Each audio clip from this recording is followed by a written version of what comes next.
It's not about the bunny. Is it about the bunny? No. It's not about the bunny. Bienvenue dans ce nouvel épisode de Lynch Planning, toujours le seul podcast assez fou pour essayer d'expliquer David Lynch. Je suis Sofiane Aïtkassi et à mes côtés pour ce retour en 2017, Charlotte Bloom. Salut. Dans cet épisode, nous allons nous pencher sur la troisième partie de Twin Peaks The Return, appelée Call for Help. Et 2 mois se sont écoulés depuis qu'on a enregistré le dernier épisode. C'est vrai. Je me rappelle à peine de ce qu'on a dit. C'était passionnant. Il faisait très chaud. Tu as sorti un très beau magazine sur Lynch. Très beau, c'est vrai. Je peux le dire parce que c'est pas moi qui ai fait la maquette. Donc effectivement, il est très beau, j'aurais pas l'air de me vanter. Il est beau en général. Il est beau en général, ouais. Ouais. J'ai sorti mon bébé, que j'avais commencé avant sa mort. Donc qui m'a accompagné avant sa mort, pendant sa mort, après sa mort. Et qui sort 9 mois après sa disparition quand même. Parce que c'est un bébé. C'était très long à faire, ouais. C'était un C'est gros une bébé. gestation. Ouais, mais je suis contente qu'il soit sorti en fait. Ça y est. Parce que ouais, ça m'obsédait. Il fallait que je m'en débarrasse. Il fallait que je puisse passer à autre chose. Et Donc- j'ai même pas encore eu le courage de l'envoyer à mes intervenants. À part aux Français. Je l'ai envoyé aux Français, mais les ricains, j'ai peur. Bah, il y a qui, justement? Ah, Dans le alors en magazine. français, il y a Fabrice Gobert Ouais. et Gilles Marchand, qui sont... Mais alors, quand je te dis méga fan, c'est vraiment méga fan de Lynch. Ouais, faut qu'ils viennent. Carrément. Et en internationaux, il y a Kyle, évidemment. Wow. Parce que je ne fais rien sans lui. Non. Et il ne fait rien sans moi. Non, c'est pas vrai.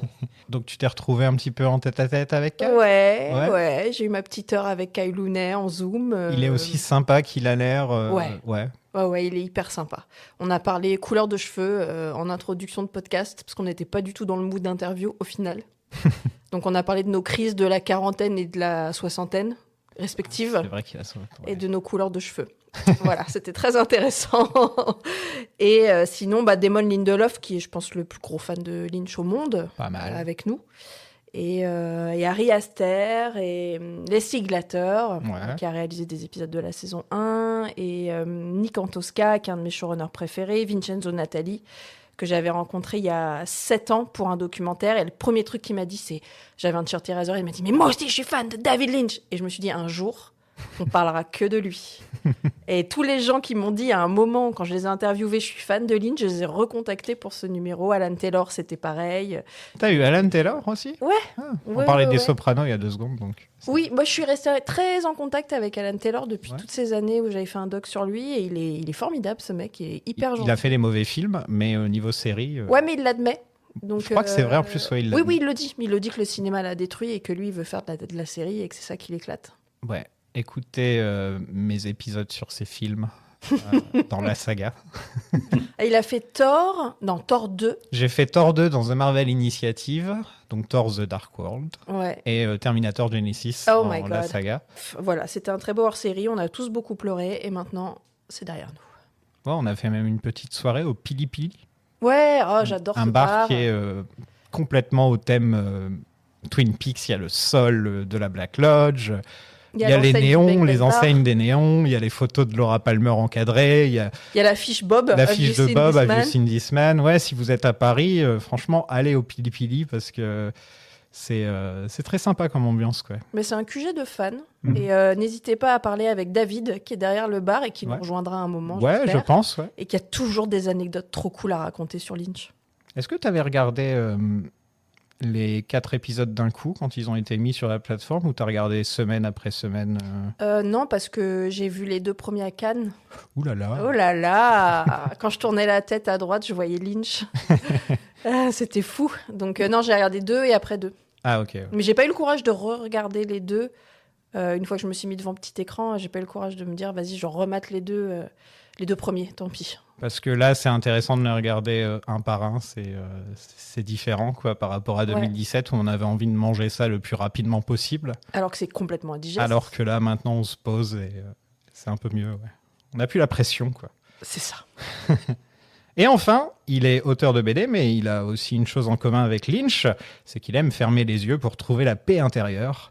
Rod Legrand, bienvenue dans Lynch Planning. Et bonjour, je suis super content d'être là. En plus, je suis depuis le Québec, là, donc Une question que je me pose toujours un peu quand je ouais. croise des gens dans la rue comme ça. Est-ce que tu es d'abord tombé amoureux des films de Lynch ou de Twin Peaks? Je suis d'abord tombé amoureux des films, en Mhm. fait. Mon premier Lynch, ça a été quand j'étais assez petit. C'était Elephant Man que j'ai vu avec genre un dimanche soir sur TF1 là, parce que avant d'être au Québec, j'étais en France. En français? Oui, je l'ai vu en français. Ouais. Je l'ai vu en Je ne suis français. pas un animal.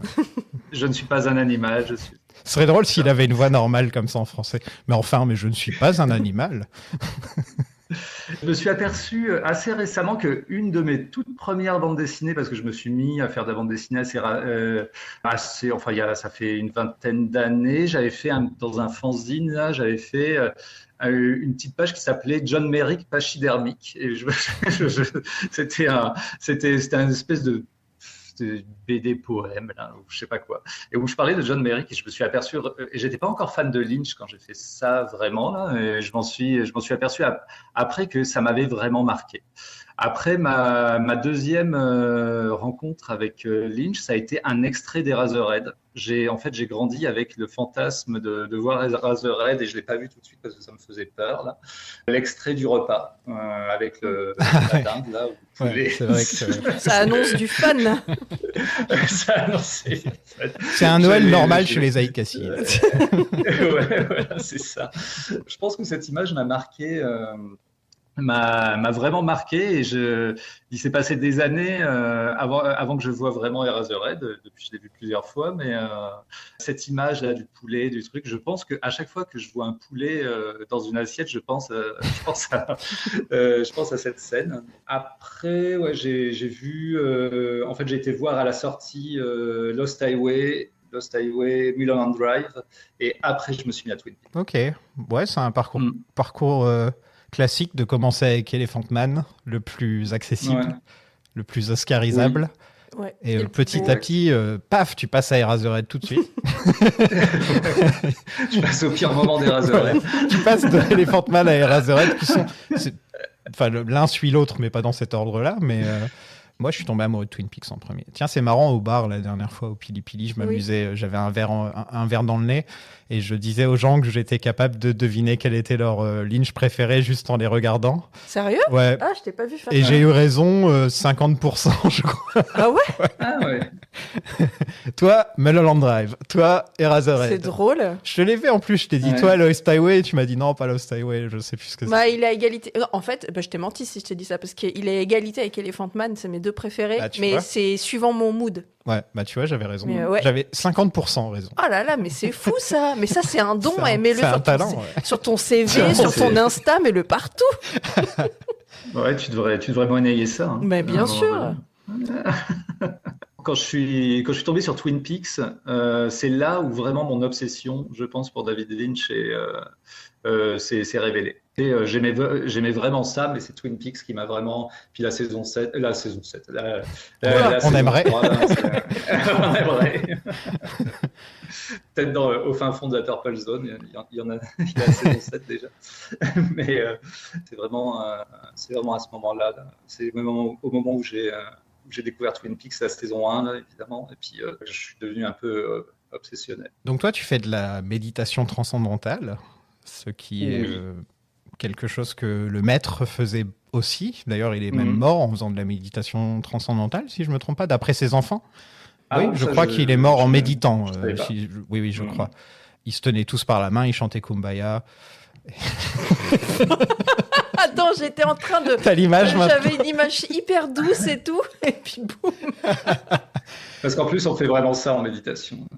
Non, c'est pas Non, vous vous tenez pas par la main en chantant. Mais Non, vraiment pas. est-ce que c'est grâce à Lynch que tu as découvert ça ou pas? En fait, je voulais me mettre à la méditation. Je ne savais pas laquelle choisir parce qu'il y a plusieurs. Je me suis renseigné. Comme j'étais un peu obsédé par Lynch quand même, je me suis dit bah je vais aller me renseigner là-dessus. Il y a plein de trucs avec lesquels je ne suis pas d'accord. Là, je préfère tout de suite le dire. Mais c'est une méthode qui m'a convenu en fait. Et puis j'ai dit ok, je vais me former à la méditation transcendantale. je vais me former, c'est un grand mot, je vais la pratiquer en tout cas. Il y a des choses dans la fondation Lynch que tu n'aimes pas trop, c'est ça que tu veux dire ou... Ouais, c'est ça. Au Québec, c'est un peu différent. Déjà, au Québec, je sais plus si le statut a changé en France, mais en France, c'est encore considéré comme une secte, peut-être, cette fondation? Ou en tout cas, la pratique non, je pense non, pas. je crois pas. Je crois que c'était... Non. Tu sais, au Québec, tu as plus la liberté de culte, n'importe quel culte, hein, pour le meilleur et pour le pire. C'est pour ça que Raël, à une période, a été s'exiler au Québec, où tu as la scientologie qui a des antennes carrément. Et puis, quand tu vas dans la ville de Québec, tu as un bâtiment de la scientologie. Là, Donc, tu as cette liberté-là. Donc, moi, je sais pas, Bon, visiblement en France, c'est pas trop considéré comme une secte, donc tant mieux. Oui, dans la fondation, tout de suite, moi, il y a quand même un côté.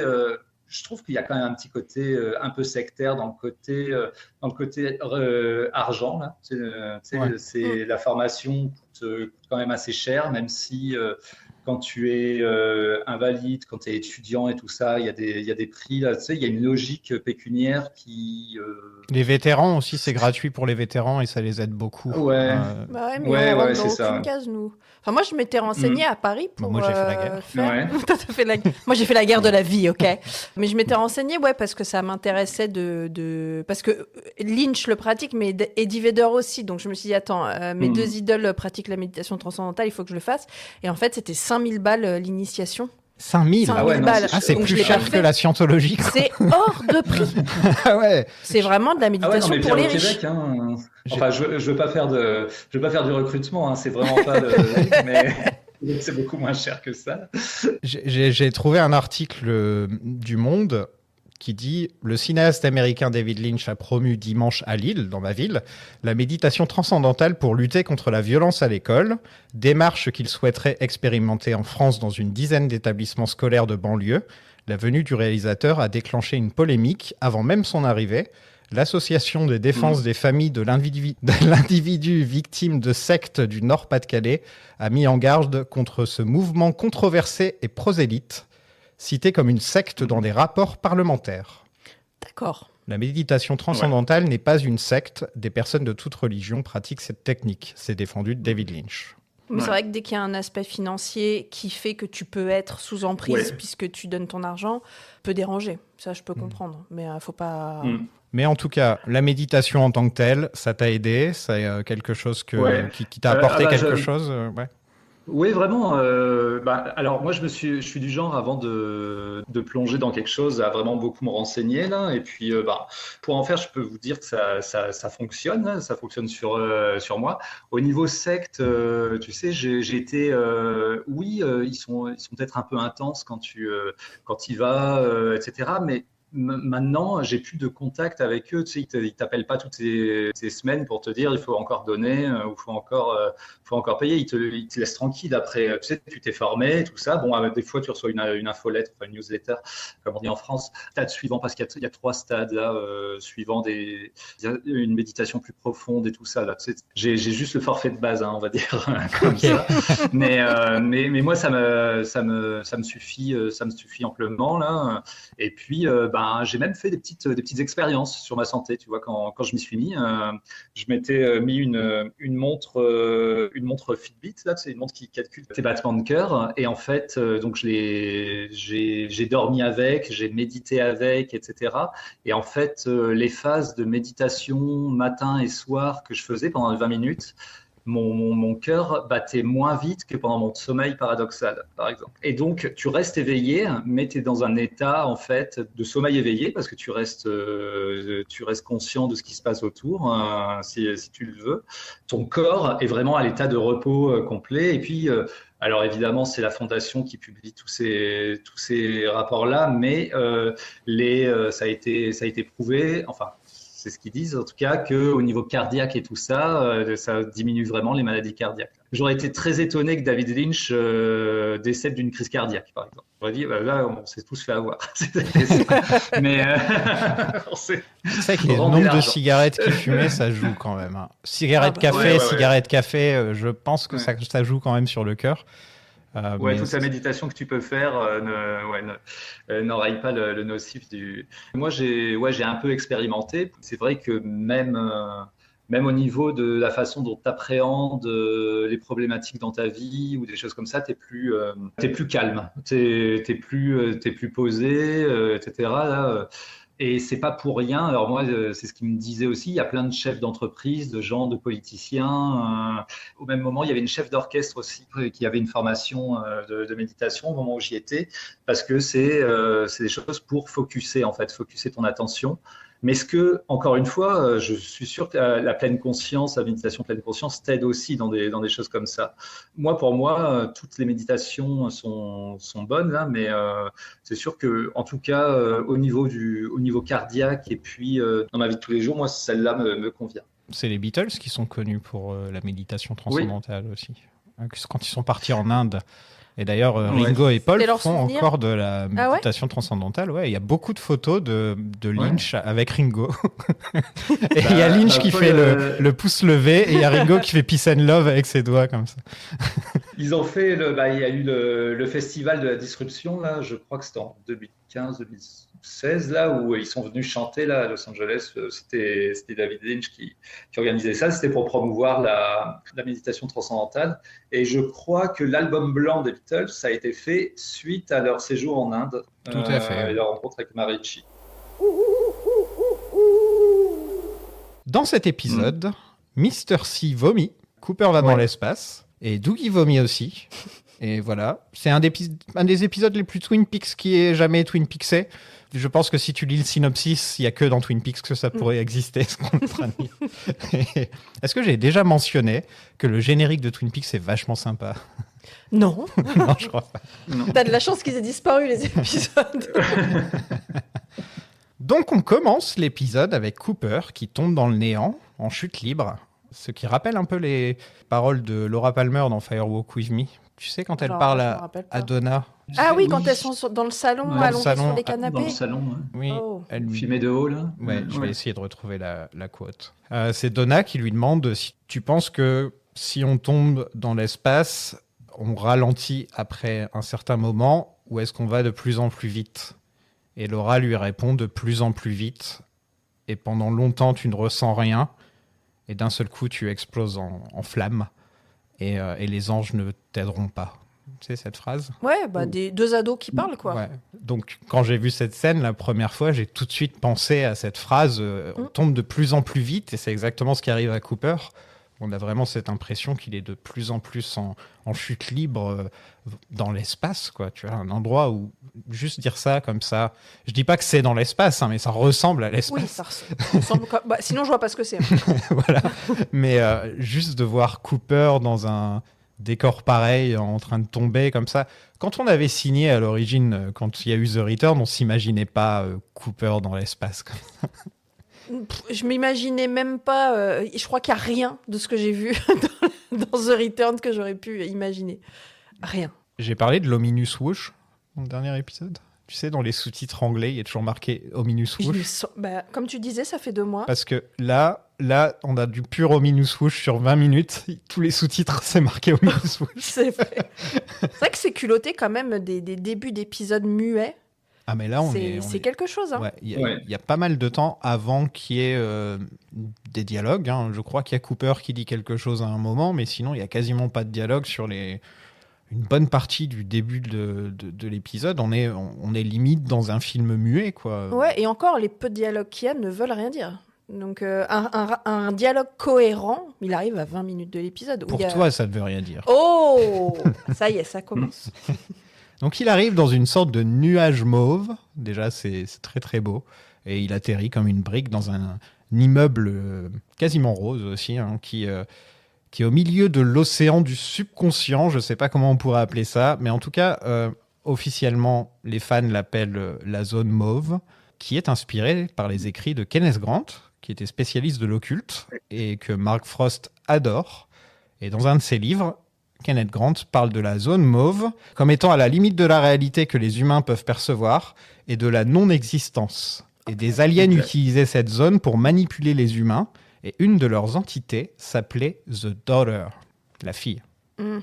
Attends, les aliens, Major Briggs, tout ça ? Et il parlait aussi du fait que la bombe atomique avait réveillé l'occulte et les phénomènes magiques. Là, on a du pur Frost Parce que c'est sa came. Hein. Tout ce qui est occulte, théorie du complot, il adore ça, Frost.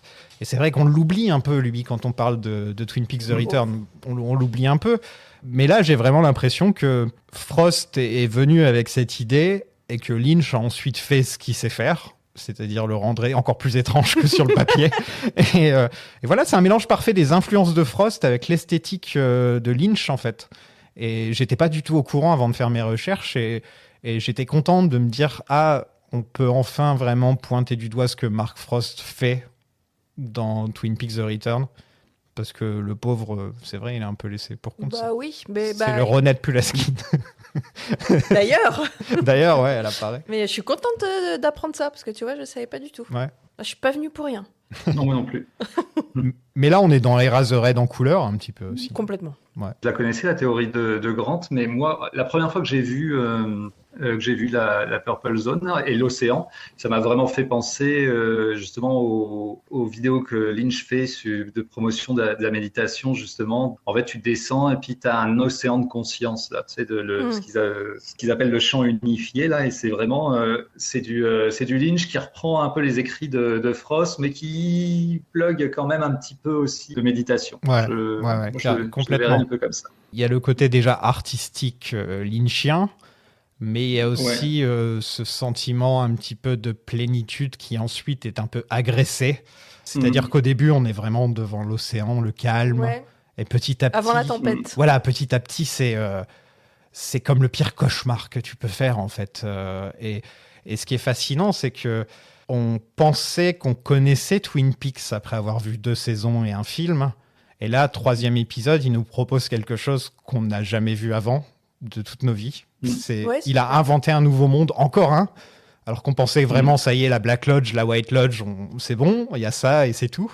Et là, il y a encore un monde en dessous. Ça fait qu'il y a encore plus de choses à analyser, à gratter. Pour les gens comme moi, je veux dire, c'est génial de voir une scène comme ça, en fait. C'est juste exactement ce que j'attendais de Twin Peaks. Quand tu vois le dernier épisode de la saison 2, tu te dis, j'aimerais bien que la série soit un peu plus comme ça. Oui, complètement. Qu'il y ait plus d'épisodes comme ça.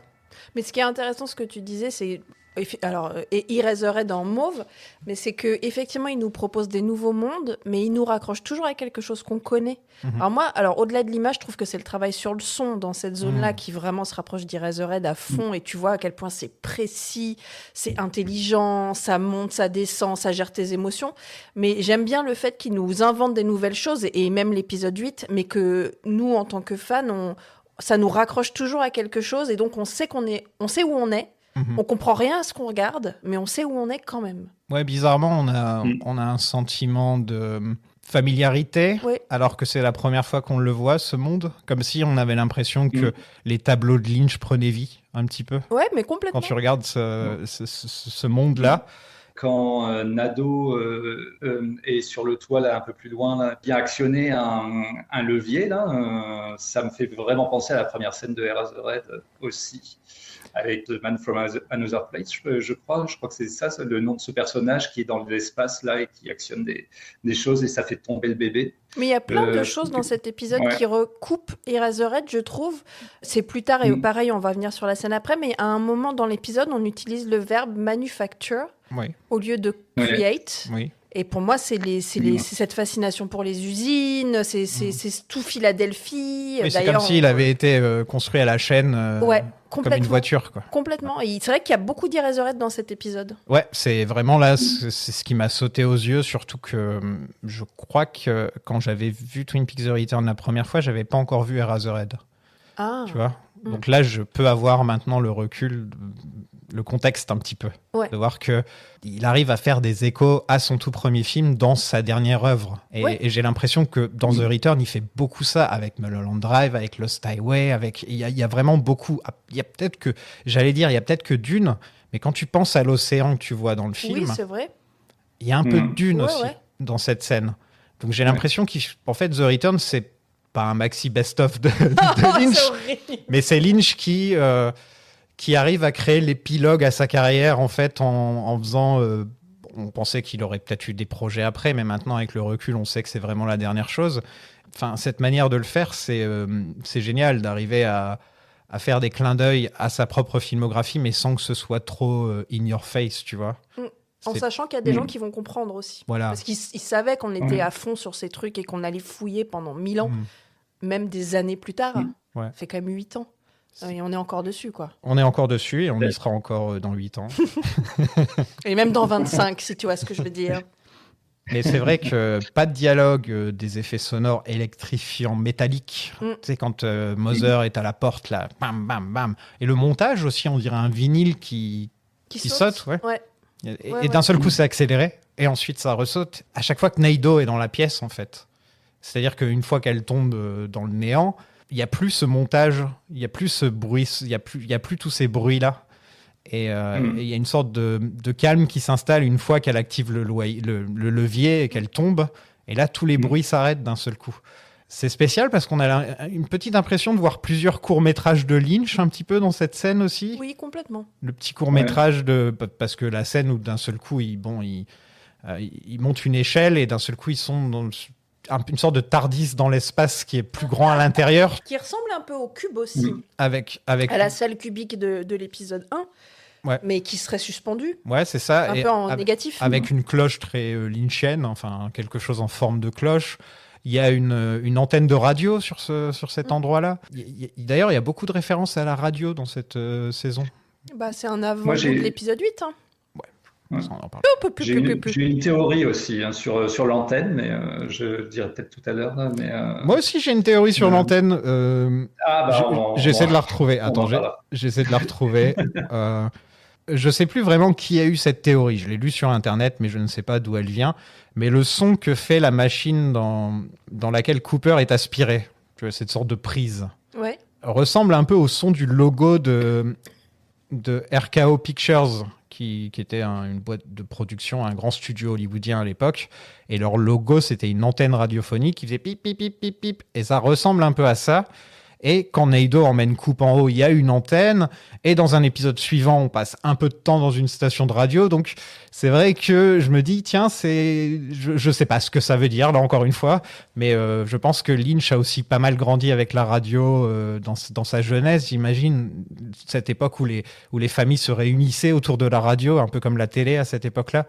Donc, je pense que c'est aussi quelque chose que Lynch aime, la radio en général. Et peut-être qu'il met des petits clins d'œil par-ci, par-là. Et puis, RKO Pictures, ils ont fait tellement de grands films que ça vient, je crois, si je me trompe pas, Citizen Kane, c'est RKO, je crois. Vraiment, ils ont fait vraiment beaucoup de grands films. Et Lynch, on sait que les films de l'âge d'or d'Hollywood, il adorait, quoi. C'est très bonne théorie de la part d'un inconnu sur Internet.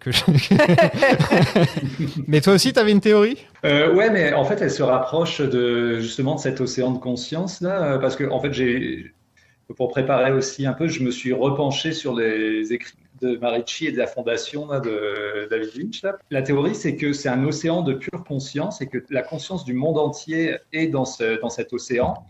Et en fait, le cerveau n'a pas vraiment de conscience, il vient piocher dans cet océan et le cerveau agit comme une antenne. C'est écrit noir sur blanc dans les trucs que le cerveau est une antenne. Alors moi, c'est juste qu'il y a plein de parallèles avec ces écrits-là. Là. Et en fait, c'est vraiment la distance entre les êtres et là est vraiment purement une production parce qu'en fait, on est tous un seul, on vient tous de cet océan de conscience. Là. C'est dingue à quel point, là, on n'en est même pas à 5-10 minutes dans l'épisode, si je ne me trompe pas. Non, mais On a déjà on est à 3 minutes, là. On a autant de choses à dire.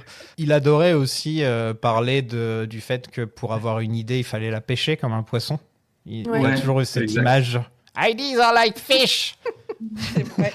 You need to catch Mais ça, tu peux le voir dans au moins 5 ou 6 interviews différentes où Lynch dit exactement la même chose sur le poisson. Donc on peut penser aussi au fait que pour lui, l'océan, c'est l'endroit où il trouve des idées, justement en trouvant cet océan de plénitude et de calme là, comme ça. C'est comme ça qu'il arrive aussi à pêcher ses propres idées. En dehors du fait que ça ressemble un peu à un rêve fiévreux après avoir pris une cuite. Est-ce que vous pensez que pour vous, c'est la vraie Black Lodge ? Parce que on a toujours un peu dit que jusqu'à présent, ce qu'on voit de la Black Lodge, c'est la salle d'attente. Donc, est-ce qu'en fait, cet endroit-là, c'est peut-être la vraie Black Lodge ? Moi, je pense que oui. Tu penses que oui ? Non, mais je pense à partir du moment, tu sais, si cet océan de conscience est en fait un grand, le tout là, si je vais à fond dans la théorie, que cet endroit-là est au centre de cet océan, et je pense que tout ce qui est autour ne serait que des projections de cet endroit-là, enfin que des endroits. Ok. Moi, c'est Ce mon. serait la base, Ouais. quoi. Ok. Ouais. Ouais, ça serait la base. J'ai encore une autre théorie là sur le logo de la fondation de David Lynch. Je ne sais pas si vous voyez ce que c'est le logo. C'est Attends, je vais regarder un ça. espèce de rond concentrique avec des couleurs qui sont pas pourpres, mais quand même bleutées mauve là. Et au centre de ça, il y a un point. C'est lui qui a dessiné ce logo, et le logo est une représentation visuelle du concept de conscience illustrant la transformation de l'infinité à un point unique. Parce que Ouais. c'est intéressant parce que je me disais en regardant là que l'or est vachement présent. Ouais, en son cœur, là, il y a une bille. Oui. Et puis même Ouais. juste l'anneau, voilà, c'est le cercle. Et puis même Golden Sunshine and Blue Sky all the way. Ouais. C'est exactement Ouais. ce qu'il disait dans sa météo, c'est ce qu'on voit, quoi. Mm. Et, Mm. et j'ai l'impression que, en effet, l'or, c'est un truc qui va revenir beaucoup. Déjà, c'est la couleur du Garmond de Bonzier, un petit peu. Ouais. Il y a un côté doré, Bon, hein, c'est vrai. C'est ouais. jaune. Il y a la bille, là, qu'on voit, et Mm. par la suite, et puis même juste la présence de la couleur jaune, juste doré en général, et ça va par la suite. On pourra en reparler quand on fera l'épisode 8 ou autre. Il y a des moments où il y a littéralement des trucs vraiment très dorés. Et je pense que ça représente le soleil. Quand Lynch parlait de Los Angeles, par exemple, quand on lui demandait qu'est-ce que tu aimes dans Los Angeles, il disait La lumière, ouais. la lumière, le soleil. Et quand tu vois le ciel californien, c'est la même chose que le logo, quoi. Le ciel vraiment de Californie est d'un bleu, enfin, qui aussi avec la pollution peut être rose par moment. Ouais. Et c'est assez beau d'ailleurs. Ouais, c'est vrai que c'est beau. Ça devient une purple zone, tu vois.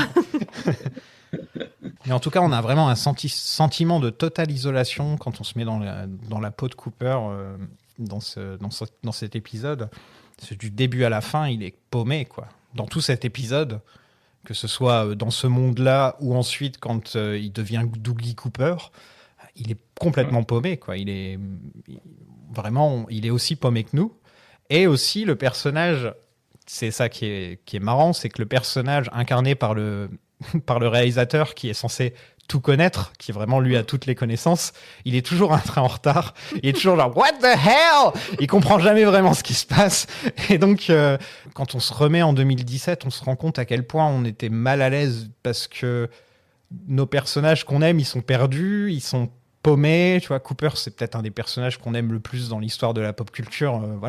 Tous les gens qui ont vu Twin Peaks aiment Cooper. C'est le personnage qui met tout le monde d'accord. Il y aura pas forcément tous les gens qui sont fans d'Audrey, tous les gens qui sont fans de Lucy, mais il y aura toujours des fans de Cooper. Et là, on se tenait un peu tous par la main en 2017. Il va revenir, ouais, non, ça va aller. Il est pas perdu dans l'espace, non, il est pas dans l'espace. Et pourtant. Donc juste le fait qu'il y a un monde au-delà du monde, vraiment, c'est Frost qui s'amuse un petit peu et Lynch part avec. Il y a un côté technologique aussi, au milieu de tout ça. C'est-à-dire qu'il y a l'électricité, il y a les sortes de grandes prises, je sais pas comment on pourrait appeler ça, tu vois, les grandes prises avec le 3 dessus, avec le 15 dessus. Ouais, je sais pas si c'est des prises ou des espèces de mécanismes. C'est même presque, on dirait, une porte de coffre-fort. Enfin, Ah oui, t'as il y a l'impression ça que aussi, ça ouais. peut ouvrir, comme s'il y avait une combinaison et que ça pouvait C'est juste ouvrir qu'il y a quelque les chose. deux, Mais il y a deux fentes. Il y a deux fentes Ouais. comme les mêmes prises qu'on voit dans dans la Américaine. série américaine. Ouais, exactement. ouais, c'est vrai. Et puis il y a le mythe d'Orphée, je suis un peu obligé d'en parler, j'ai l'impression que j'en ai parlé pas mal de fois dans les deux premières saisons, mais je pense que Lynch ou Frost, tous les deux sont influencés quand même par ça. C'est Orphée qui descend dans les enfers pour retrouver sa femme. On en parlait déjà à l'époque quand il allait dans ce qu'on pense être la Black Lodge. Et là, il y a vraiment encore plus ce sentiment de descente aux enfers. Pour moi, la Black Lodge, c'est plus les limbes. Et là, on a un côté un peu plus l'enfer, c'est-à-dire qu'il y a un monstre derrière une porte. On ne sait pas ce qu'il y a derrière la porte en train de Oui, taper. la mère. Voilà. Et... My mother is. Ouais, il y a un petit côté quand même enfer, même au niveau des couleurs, tu vois.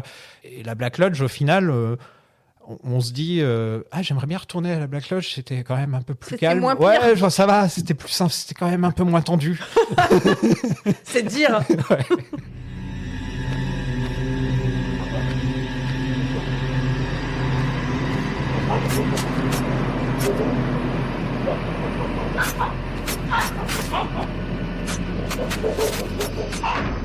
Cooper parle enfin pour demander où il est. Quelqu'un frappe à la porte.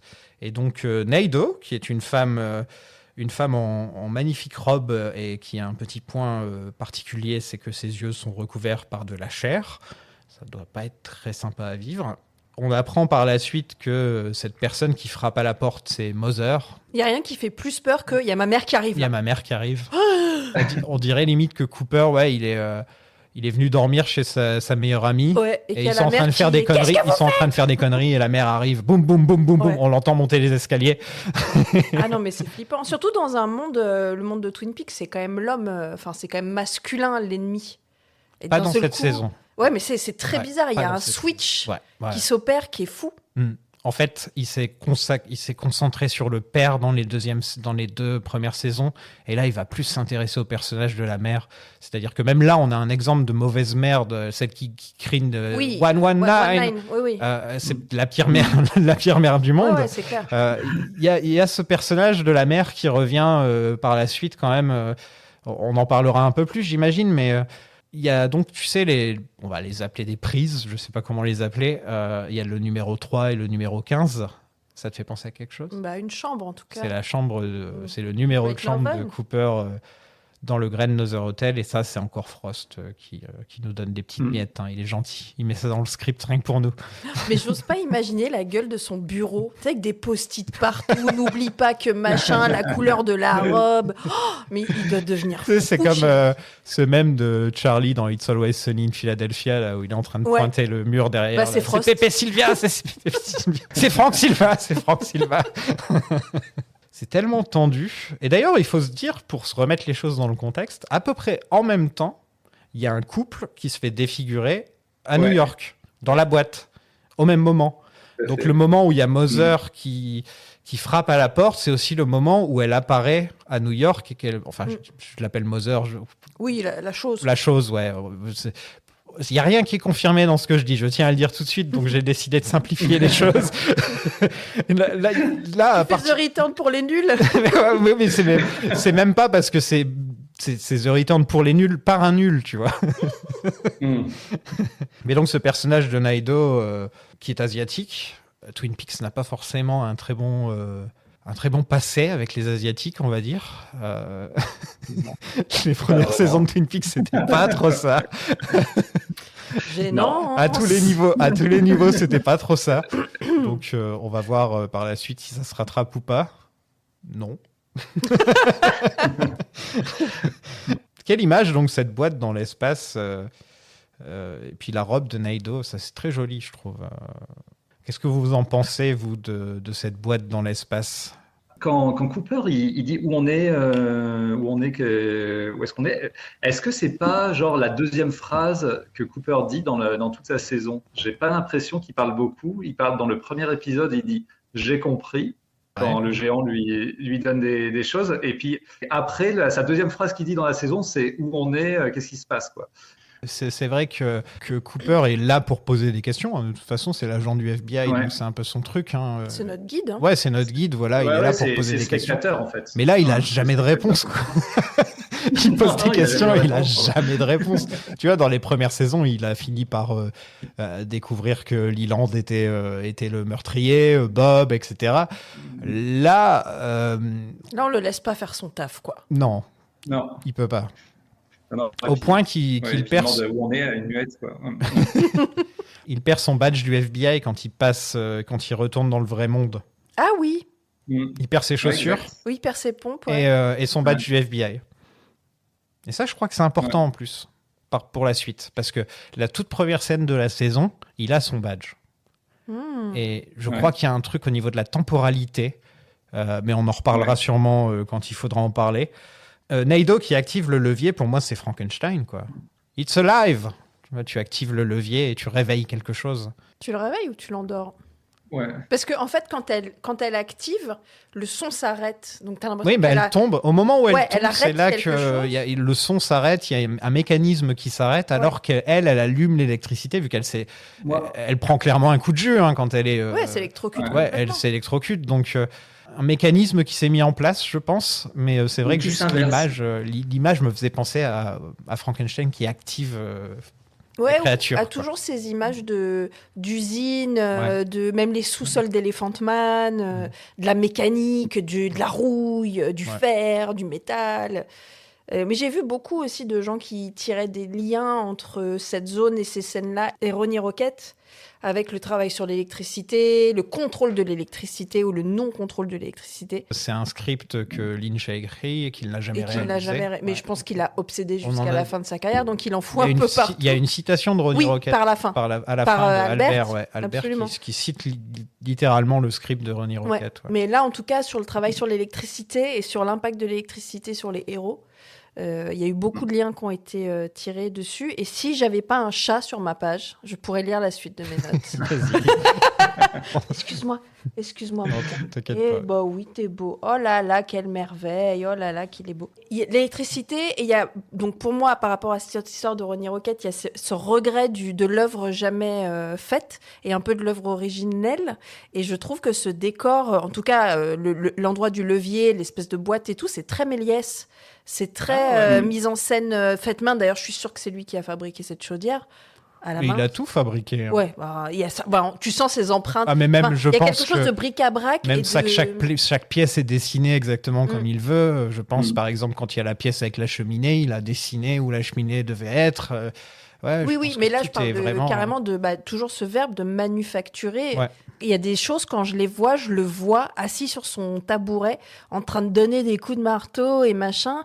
Et comme tu disais, les mélanges d'influences de Frost et de Lynch, on voit son amour pour les usines et on voit aussi sa fascination pour Magritte, qui est toujours partout et qui a beaucoup travaillé sur les fenêtres.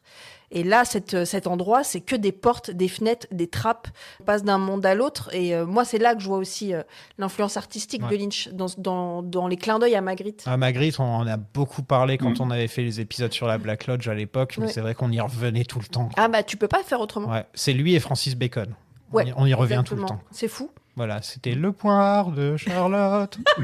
Se fout de ma gueule en plus. Non, c'est parce qu'avant c'était Dorian qui le faisait c'est et il y Dorian. avait un petit jingle que je chantais à chaque Ah. fois qu'il parlait d'art. Donc, Je remplace Dorian. Hey, New Dorian, je vais t'appeler comme ça. Man. Toujours sur l'électricité, tu sais, l'électricité, elle va dans les deux sens et j'ai l'impression que Nado, quand elle actionne le levier, elle inverse le sens. Au début, on a le 15, parce que tu sais, il y a un rapport à l'horloge aussi, 15 heures, il se passe quelque chose à 15 heures ou à 3 heures, on ne sait pas, 15 et 3. Il y a 2h52 et 2h53. Ouais, c'est à 3 heures qui se fait happer par la prise. Là. Au début, elle est à 15 et après c'est à 3 et c'est les mêmes chiffres sur un cadran d'horloge. Et les horloges, tu sais, il y a l'horloge dans la voiture de Mr. C là, et la montre c'est pas Nado, c'est plus Nado qui regarde sa montre, c'est Non, c'est Renette, enfin la fausse Ouais, c'est Renette. On Renette, ne sait ouais. pas vraiment si c'est Qui Renette. ressemble à Ouais, Amélie on sait Poulain pas. en fait.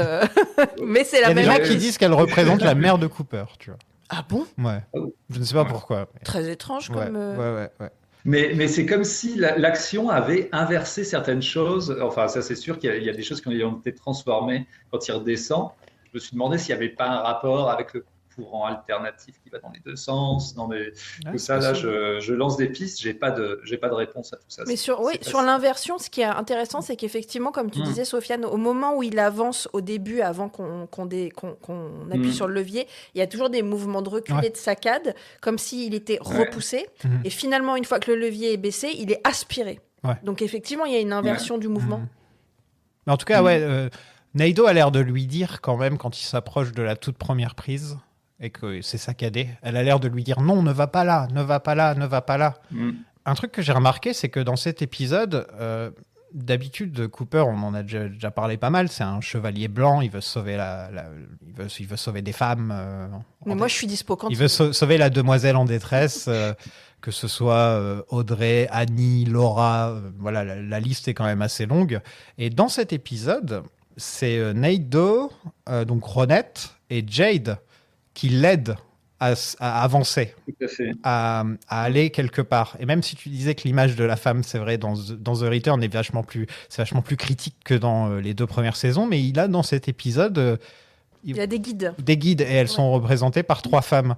Et je trouvais ça intéressant, voilà. Oui, oui, complètement. Mais c'est vrai qu'il y a un inversement du rôle féminin-masculin entre la 2 et la 3 qui est incroyable. Et là, c'est Tout à peut-être fait. les 3 seuls bons exemples de femmes dans T'es en train de dire que Tammy n'est pas un personnage Tammy. central. Pauvre Tammy. Fuck you, Tammy.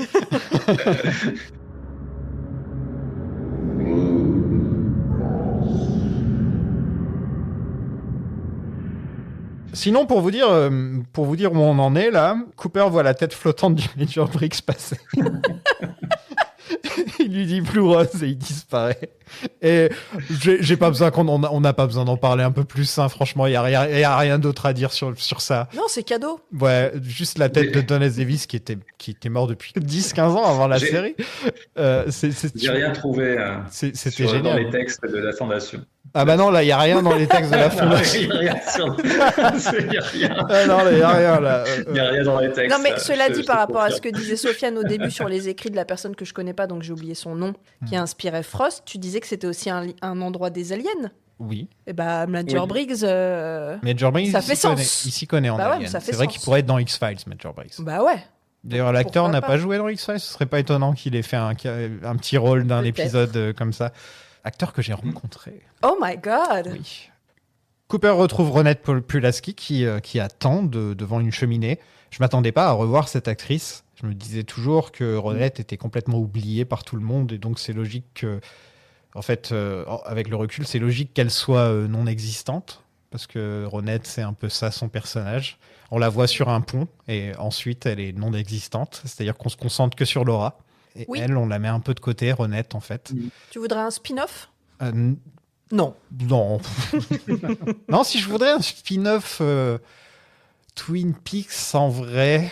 C'est l'oiseau, arrête de faire genre tu réfléchis. Non, ce serait peut-être la dame à la bûche qui a des aventures ou un truc Ah comme ouais. ça. Ouais. Elle serait Tu détective. sais, ouais. arabesque, mais avec la dame à la bûche. Mais grave Jessica Fletcher. Elle Oh, n'arrive wow. pas à trouver Elle a les des tueurs et à la ennemis. fin, elle demande à sa bûche et c'est comme ça que tous serait les épisodes se terminent de la même manière. En tout cas, donc l'actrice, j'ai oublié complètement de noter son nom. Phoebe Augustine. Phoebe Augustine, elle a été créditée comme American Girl dans le générique. Et elle dit, quand vous arriverez, vous serez déjà là. Et à l'envers, c'est la première personne à parler à l'envers dans ce monde. C'est un écho à la phrase de Laura aussi. Ouais.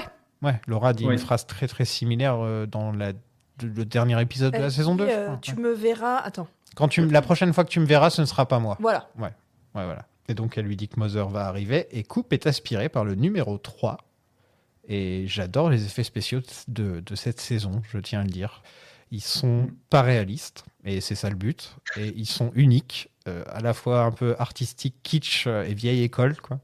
Ils sont un peu faits de briques et de broc. Et, C'est ça qu'on aime. Hein. Ouais. Franchement, c'est ça. Moi, j'aurais été très déçue qu'il utilise du digital, qu'il utilise un truc parfait à la Marvel. Il utilise beaucoup au final d'effets numériques, mais on dirait qu'il y a un côté pratique et un peu palpable.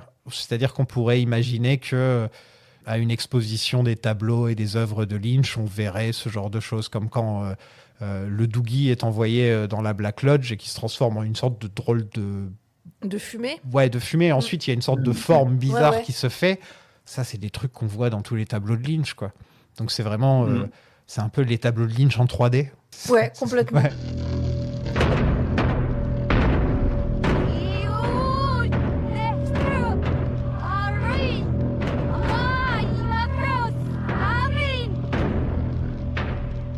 Au même moment, Mr. C doit retourner de force dans la Black Lodge alors qu'il conduit. Et il a un des accidents de voiture les plus ridicules de l'histoire. Très Starsky Hutch, On l'accident. peut pas dire que l'action soit vraiment Ouais, le point ouais. fort de Lynch. Et j'aime bien le petit détail, et je me dis qu'il a sûrement fait exprès, c'est que Mr. C sait que s'il approche d'une prise, il va être attiré. Donc il est dans sa voiture, mais il se rend pas compte que l'allume-cigare est aussi une prise, techniquement. Et donc j'ai l'impression qu'il a fait exprès d'être dans sa voiture le plus loin possible, dans le désert, le plus loin possible de l'électricité pour pas être Aspiré, quoi. dans ce monde. Et c'est par l'allume-cigare, c'est une super bonne idée, je trouve. Très Lynch. Ouais. Qu'il a dû Tout à fait. avoir un matin en pissant. Ou en s'allumant une cigarette dans sa voiture. Ouais, je sais pas s'il la Ouais. prenait encore à cette époque. Pendant ce temps, à Rancha Rosa, une banlieue résidentielle du Nevada, un autre Cooper s'amuse avec une femme nue du nom de Jade. Ce Cooper a des cheveux chaotiques, il a le fameux anneau avec lui et un problème au bras, comme les gens qui portent l'anneau. Voilà, c'est tradition. Il s'appelle Doogie et il s'habille très mal et il vomit du maïs et il se retrouve dans la Black Lodge. Et Mr. C vomit aussi du maïs. Et c'est dégueulasse, je déteste ces scènes. C'est dégueulasse. Parce qu'il y a C'est absolument il y a dégueulasse. Oh, mon du Dieu. maïs, mais il y a aussi du sang, il y a des bouts de je ne sais quoi. Un Enfin, truc qui ressemble limite à c'est du pétrole, immonde. quoi. c'est immonde. Vraiment dégueulasse. Le Ouais. genre de truc que ton chat peut vomir de temps en temps. Ouais, mais des toutes petites quantités, alors que là, il y dans a 4 litres. Enfin, c'est horrible. Non, Le ça, je plan, suis pas par d'accord. exemple, de Cooper allongé par terre avec une sorte de bout de vomi à côté, on Ouais. dirait limite un cerveau dégueulasse. Non, il y a des bouts d'humains là-dedans. Ouais. C'est dégueulasse. Ouais, ouais. Mm. Mais j'aime bien le petit détail que ils vomissent du garbon de Bonzia, quoi. Bien sûr. Voilà. On voyait Mr. C en manger dans un épisode, enfin du maïs en tout cas, il en mangeait. On voit que ces êtres-là sont vraiment nourris que par ça. Et c'est pain and sorrow, tu vois. Et Mr. C, étant donné qu'il a créé Doogie, qu'il a manufacturé Doogie, Doogie aussi souffre donc, du garbon de Bonzia. Il a la même chose à l'intérieur de lui, en fait. Alors que je pense que Cooper ne l'a pas, par exemple. Que Cooper, s'il vomissait, ce serait du vomi normal. Il n'aurait pas le garbon de Bonzia en lui. Il aurait cette élégance Il d'avoir aurait du vomi cette normal. Moi, je mange plus de maïs pendant 2 ans, là, à cause de cet épisode. Donc, voilà. Moi, je crois que ce qui me dégoûte le plus, c'est la réaction des deux flics, des deux policiers après. Là. Ah oui. On le voit, Ouais. on voit plus le vomir, mais c'est. Ouais, on dirait qu'il Tu veut l'imagines, vraiment tu de le sens, sentir hein. le pire truc au monde. Le putois, Ouais, quoi. vraiment, Ouais. Kyle MacLachlan, qui est donc à son 3e rôle. Et si on compte Dewey Cooper, qu'on voit un petit peu par la suite, on pourrait même dire qu'il a 4 rôles. Le fait que Kyle MacLachlan n'a même pas été nommé aux Emmy pour une performance pareille. Il a été nommé au Golden Globe, Voilà, il était nommé au Golden, il mais a pas aux gagné. Emmy, quoi. Non, mais c'est une honte. C'est une honte. Mais même The Return n'a, je crois, même pas une seule nomination aux Emmy, si je me trompe pas. Non, après, je regardais les audiences. Et Oui, mais le binôme 3-4, il a fait 200 000 spectateurs aux États-Unis. Ouais. 200 000, c'est-à-dire que c'est Ah, quasiment... mais après, C'est un après record, il je est crois.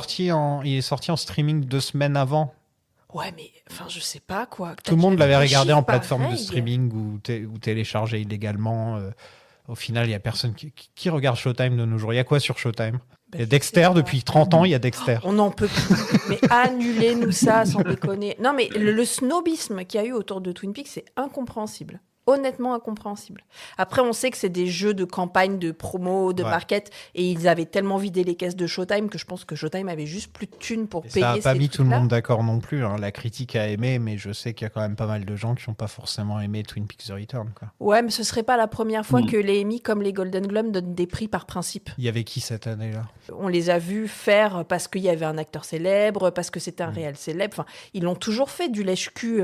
Bien sûr. Pourquoi il lèche pas le cul de Lynch, quoi? Et regarde cette année, le non-hommage qu'il y a eu à Lynch pendant les Emmy en septembre, pareil, c'est une honte, il y a un problème, quoi. Ils ont un problème, les ricains, avec Lynch. 2017, nous avions VIP en comédie, Handmaid's Tale en drama. Quelle saison? C'était quelle saison? Ah, ça devait être la première, je pense. Parce qu'après, ça Ah, a la été première, un peu... il y a du niveau. Ouais. Pour ce qui est des acteurs dans un drama, il y a Sterling K. Brown pour This Is Us, Anthony Hopkins pour Westworld, Bob Odenkirk pour Better Call Saul, Normal. Matthew Rice pour The Americans, Liv Schreiber, je sais jamais comment dire son nom, pour Ray Donovan. Il devrait pas être là. Il Qu'est-ce devrait que pas ça être là. fout là, ça? Voilà, Showtime, ils ont envoyé Ray Donovan, mais Mais ils ont pas ouais, envoyé mais quelle bande d'imbéciles. Kevin Spacey, ok, on n'en parle pas. Super. Et Milo Non. Ventimiglia, je savais même pas Pour qu'il This Is avait... Us, ouais. Pour This Is Us, je savais même pas qu'il avait été nommé. lui. Et qui a gagné, du coup? Et qui a gagné? C'est Sterling K. Brown, non Sterling K. Brown. Ouais, bah c'est mérité, cela dit. Ouais, mais au moins une nomination, quoi. Ouais, non, mais là, il y a un problème. Il y a un souci. Si je vais porter si plainte. tu mets Ray Donovan à la place de Cooper, quoi. Mais Ray Donovan, c'est un pity fuck, quoi. C'est la série de tout le monde. En plus, machin Schreiber, là, pareil, je sais pas le dire non plus. Il est très bon réal, mais il est pas bon acteur, quoi. C'est pas le Marine Naomi Watts. Et alors, et elle lui a pas filé un petit bifton, là? Elle pour aurait qu'il- pu lui dire, vas-y, laisse Kael avoir ton nomination.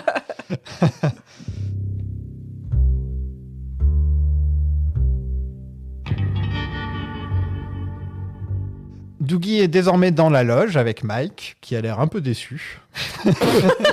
C'est pas ce que j'attendais. C'est pas celui-là que j'attendais.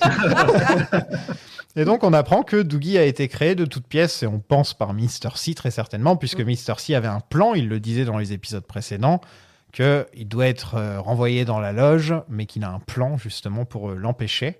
Il a beaucoup de plans d'ailleurs, Mr. C, parce qu'il a aussi le cube de verre à New York. C'est aussi un plan pour attraper Cooper. Mais c'est un entrepreneur. Il a les assassins qu'il envoie pour tuer Cooper avec qui un sont fusil des sniper. blaireaux comme on n'a jamais vu. Ils mettent une bombe. Il a vraiment beaucoup de plans, juste pour arrêter Cooper. Sauf que, comme on peut le voir dans cet épisode, il a la Doogie Luck.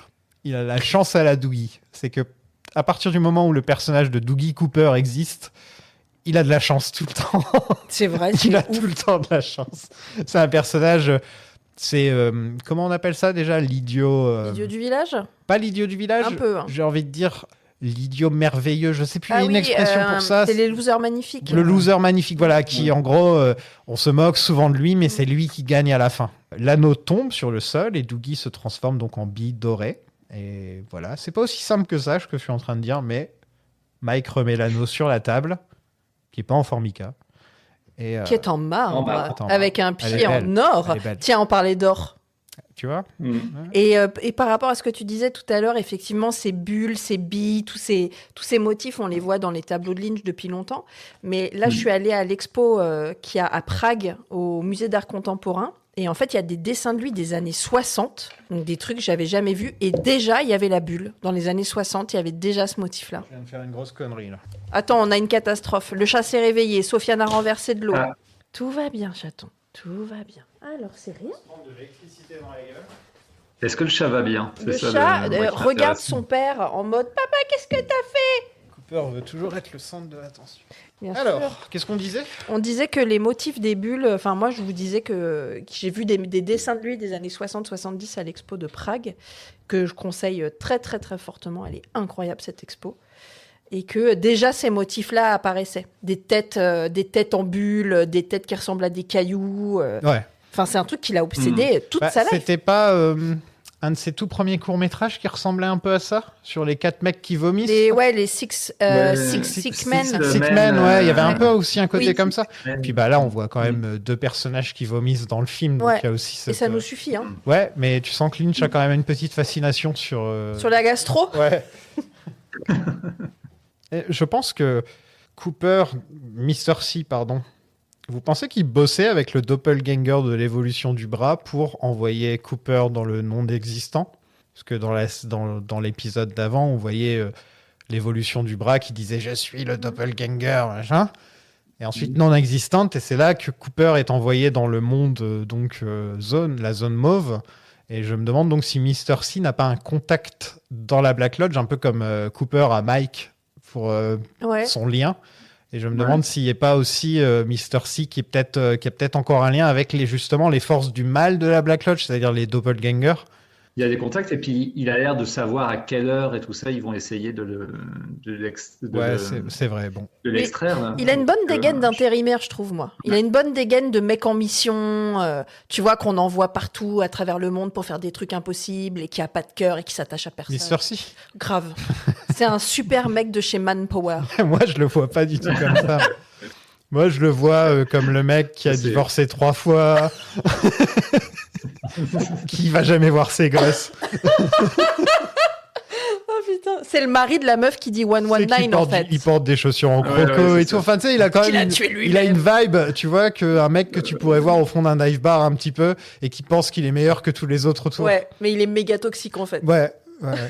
C'est vrai qu'on voit pas beaucoup Mr. C dans cet épisode. Le pauvre, il a juste un accident de bagnole et il vomit. Nul en plus. Il vomit. En fait, l'accident en lui-même n'est pas mauvais. C'est juste qu'à chaque fois, on revient sur des plans de Kyle en train de tourner le volant et de faire oh non mais sérieusement, on dirait qu'il est dans Mario Kart et qu'il vient de se prendre une peau de banane.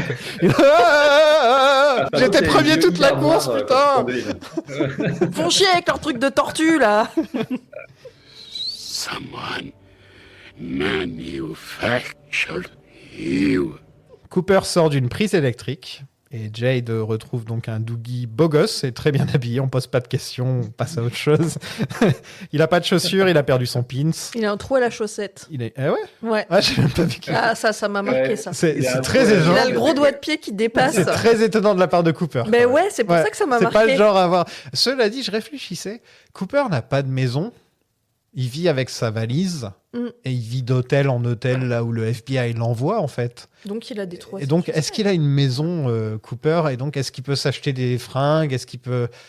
quand on réfléchit, sa maison, c'était un hôtel, quoi. Mais surtout que quand tu le regardes dans les saisons 1 et 2, Cooper, il n'est pas habillé en habit, il est habillé en costume, en déguisement, je veux dire. Ouais. C'est-à-dire quand il va à la pêche, il est habillé en pêcheur des pieds à la tête. Quand il est inspecteur, il est inspecteur des pieds à la tête. Il est toujours adapté, c'est un caméléon, il est toujours adapté à la situation. Du coup, je pense qu'il a un camping-car de costume pour toutes les situations. Qui est garé Dont une chaussette devant le trouée. Great Northern Hotel depuis 25 ans, il est là. Ils savent pas quoi en faire. Et donc, ainsi commence l'ère de Doogie. Peut-être un des trucs qui divise le plus dans cette saison, mais on aura largement le temps d'en parler, de Doogie. Donc ouais, comme je disais, on a 3 femmes qui l'aident. Il y a Naido qui rallume l'électricité, t'as Ronette qui l'aide avec des indices, et t'as Jade qui lui donne two rights, quoi. Voilà. Un des rares acteurs-actrices racisés de Ah mais c'est vrai. Twin Peaks. Bah non, il y a Ouais, Naido c'est vrai, aussi. Là, il y en a Ouais, deux. Enfin, il y en a une qui est Ah, mais aveugle et t'imagines, l'autre il y en qui est a- prostituée. Il Quoi. y en a 2 dans le même épisode. Oh waouh. Non, mais c'est fou comme tout le monde est blanc dans Twin Peaks. Par contre, elle est certes prostituée, mais t'as l'impression qu'elle a ses shit together, comme on dit, tu vois. de ouf. Et surtout, l'actrice Elle sort. est incroyable. Elle sort de la douche, elle est déjà parfaitement maquillée, sa voiture, elle est parfaitement... elle va très bien avec elle. Et tu sens que avec Doogie, elle a une relation, certes, de prostituée avec son client, mais en même temps, tu sens il a pas l'air méchant avec elle. Non, elle est hyper maternelle. Ouais, il est- Mets tes chaussures. Ouais. Elle lui met ses chaussures. Elle lui met ses chaussures. Elle en a marre. Elle de le lui. conduit jusqu'au casino. Enfin, elle pourrait très bien prendre son argent et se barrer. Et au final, non, elle a quand même ce... Mais c'est vrai que les personnes de couleur un peu dans Twin Peaks, c'est pas... Bah, dans tout Lynch, en vérité. Hein.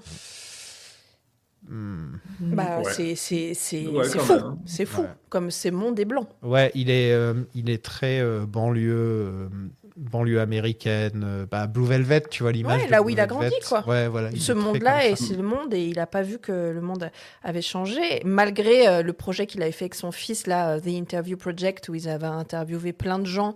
Donc son fils a fait le tour des États-Unis, mais en fait, toutes les vidéos que j'ai regardées, c'était des blancs aussi. Ah ouais. Ouais, très bizarre. Je réfléchis à... Ouais, c'est vrai. J'essaie de chercher dans un film ou quoi. Non, mais c'est très bizarre. Hein. Et puis, j'ai pas l'impression que qui que ce soit lui ait posé la question ever. J'ai jamais rien vu de citation, Tiens, de c'est quoi vrai, que ouais. ce soit. Je sais que c'est un sujet qui revient souvent. Entre nous, parce qu'on a un regard de contemporain et un regard réel sur notre monde qui est pas blanc, et heureusement. Mais c'est très bizarre quand même, ces castes-là. Je pense pas que Lynch soit raciste. Non, je pense pas, mais l'air je d'être pense le qu'il genre. est vraiment resté coincé dans l'Amérique de son enfance. Et quand il disait mon monde s'arrêtait à mon pâté de maison, au point que tout le monde ressemble à ses voisins jusqu'à la fin de sa carrière, quoi. Après, à Snoqualmie, il y a 80% de blancs. Oui, non, mais c'est ça, Donc, il est coincé Pour ce qui est de dans le Twin monde Peaks, dans lequel pour ce il qui a est de grandi. l'endroit de Twin Peaks, c'est clair que les minorités sont des vraies minorités. Il y en a pas beaucoup. Ouais, tu vois. enfin, on fait le tour de Mais l'Amérique. même dans le monde, quoi. Enfin, je veux dire, dans le monde réel de Snoqualmie. Ok, à ce niveau-là, mais c'est vrai que sinon, j'essaie de réfléchir. Je sais qu'il y a pas Ernie Hudson dans une des scènes plus tard dans la saison. Ah, mais tu vois, si nous qui avons Je tout crois vu que c'est 200 fois, Ernie il faut qu'on Hudson qui réfléchisse une heure apparaît et demie. vraiment rapidement à un moment, mais sinon. C'est chaud, hein. ouais. Ou il y a peut-être un croupier à un moment. Peut-être qu'on Enfin, se trompe. c'est des micro-rôles. Peut-être qu'on se trompe, mais quand je vois ce qu'il fait avec les Asiatiques, j'ai pas envie qu'il fasse la même chose avec les Non, Afro-Américains. t'as envie qu'il fasse, Non. fasse attention au monde qui l'entoure, mais il a eu des moves tellement puissants, notamment sur la communauté trans avec Denise, où il a mis un personnage trans dans les années 90 quand ça se faisait pas du tout. Il aurait très bien pu se faire défoncer, il en avait rien à foutre. Tu te dis, c'est quand même bizarre, il a choisi ses minorités ou quoi? Ah, parce que quand on réfléchit, dans les 2 premières saisons de Twin Peaks, il y a que Jimmy Scott qui vient chanter sa chanson à la fin Ouais. de Des sycamores d'ailleurs. Ouais. Ouais. C'est un peu le seul, mais sinon, il y a Terry Crews dans Inland Empire, Ah, bah, qui super. a un rôle. Ouais, Ouais. d'accord. It's a white world pour lui. It's a world of white truck driver. C'est marrant que tu cites Le mec le plus sexiste au monde. Non, c'est marrant que tu cites la chanson Sycamore Tree, puisque là, juste pile à la scène qu'on est en train de raconter, il passe devant Sycamore Street. Sycamore Street, Ouais. ouais. Là aussi, c'est Mark Frost. Mais c'est pour ça que j'aimerais voir son bureau, quoi. Comment il s'en T'as rappelle? jamais réussi à l'avoir... En fait, il est incontactable. Il est pas sur Twitter. J'ai cherché.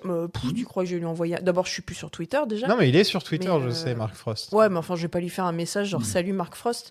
Mais C'est comme ça que je t'ai invité la première fois. Ouais, je suis pas Mark Frost en fait. Mais même Damon Lindelof, il a un agent, tu vois. Même Ari Aster, il a un agent. C'est quand même bizarre. Mais Mark Frost, on a essayé pour le hors-série et on n'a pas compris comment le contacter. Ah, c'est dommage. Il y a nulle part, même sur des plateformes payantes de contact et qui sont super efficaces, il y a pas. T'as essayé par sa maison d'édition parce qu'il écrit des romans. Je m'étais dit c'est mon seul biais. Ouais. Mais en fait, s'il fallait que je fasse 4 tartines sur les bouquins, c'était pas mon Ouais. angle en fait. Ouais. Donc, il y a un moment, Ok. faut être sûr de son angle et le mien, j'étais sûr de moi. C'est vrai que j'ai toujours c'est pas chiant. fait les livres. Un jour, j'avais promis aux auditeurs, un jour, je ferai les livres Twin Peaks et au final, j'ai jamais fait. Mais T'as pas donné de date. j'ai pas donné de date et je sais que dans 5 ou 6 ans, il y a un moment où je vais faire tiens, j'ai bien envie de parler de Twin Peaks, faut que je trouve une excuse. Ensuite, je ferai tous les albums de Lynch. Là, ça va être vraiment le Lynch Planning où je vais vraiment tout faire, quoi. Cooper semble avoir perdu donc une partie de lui en revenant. Il est plus ou moins une sorte de zombie qui répète tout ce qu'on lui dit et il a qu'une seule chose dans ses poches, c'est la clé de sa chambre, qui me sert d'ailleurs de porte-clés au passage. Et moi donc. Moi aussi. Qui est bien propre, hein, Tout le son monde a- porte-clés. il Tout le est monde bien a le propre. porte-clés. Ouais, on a tous le porte-clés. Je crois que c'est vrai, la première fois que j'ai vu Twin Peaks The Return, je me suis dit, il faut absolument que je me chope ça, quoi. Bah ouais, bah bien sûr. Absolument que je me chope ça. Jade gives to rights et des assassins sont présents pour tuer Cooper. Et c'est d'ailleurs la clé qui lui sauve la vie, au passage. Ouais. Et en face de la maison, une mère qui a l'air complètement, mais vraiment camée à on ne sait pas quoi. Aux opioïdes, a priori, c'est des médocs. Hein. Elle prend des médocs, mais il y a aussi de la poudre sur la table. Ouais, mais les 13 accros, ils les Ah, c'est réduisent vrai. en poudre. Hein. Il les réduit en Et elle se gobe ça avec du whisky quand même. Elle gobe ça avec du whisky et surtout elle le pose devant la table comme si elle voulait pas le faire et en même temps c'était une sorte de cérémonie.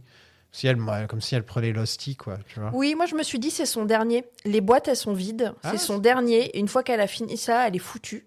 En tout cas, l'actrice, j'ai vu une photo d'elle.